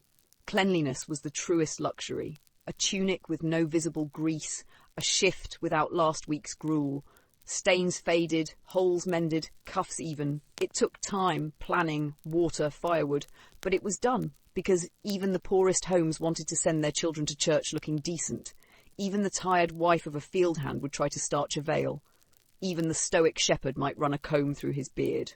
It was not about appearances, not exactly. It was about marking time, about showing that this moment, unlike others, had meaning. And sometimes bright colours appeared. Not everywhere. Not often, but enough. A kerchief dyed in onion skin gold. A patch of faded indigo at a tunic's hem. A child's cap stitched with red thread handed down from a relative who'd once served in town. The colour was never loud, it whispered. A blue stitch said, "This was hard to come by." A green ribbon murmured, "Someone once paid dearly for this dye." Peasants did not dye often, the materials were costly. But occasionally, when a harvest was good, or a sheep gave a fine fleece, a cloth would find its way to a pot of madder root or woad. It stained the fingers, it darkened the kitchen, but it brought joy. These touches were not ornamental, they were declarations, proof that life contained not just labour, but celebration. That a woman might sit by the fire and sow colour into sorrow, that a child might wear a tunic with sleeves that didn't match and still feel splendid. On Saints' days, the village became a mosaic of these small efforts. No gowns, no jewels, just clean seams and quiet colour. Together they shimmered like prayer. Not all clothing worn was owned. Sometimes the best was borrowed. A neighbour's belt, a cousin's outer cloak. Agreements made with nods, with quiet understanding. Take it for Sunday, just don't sit near the fire, mind the mud. Trust bound these exchanges, and care returned them, folded, brushed, as clean as could be managed. A mother might send her daughter in someone else's veil. A widow might ask to borrow her neighbour's lace-tied cap, worn only at Easter. These gestures were common, not shameful, not prideful, just communal, just real. And on wedding days the rules changed again. A tunic might be weeks in the making. Not new, but repaired beyond recognition, stains scrubbed out with vinegar, sleeves recut, a hem turned under and stitched twice. A woman might marry in her mother's apron, the ties now short from years of use. A man might wear his uncle's belt, heavy and cracked but ceremonious. The colour was symbolic.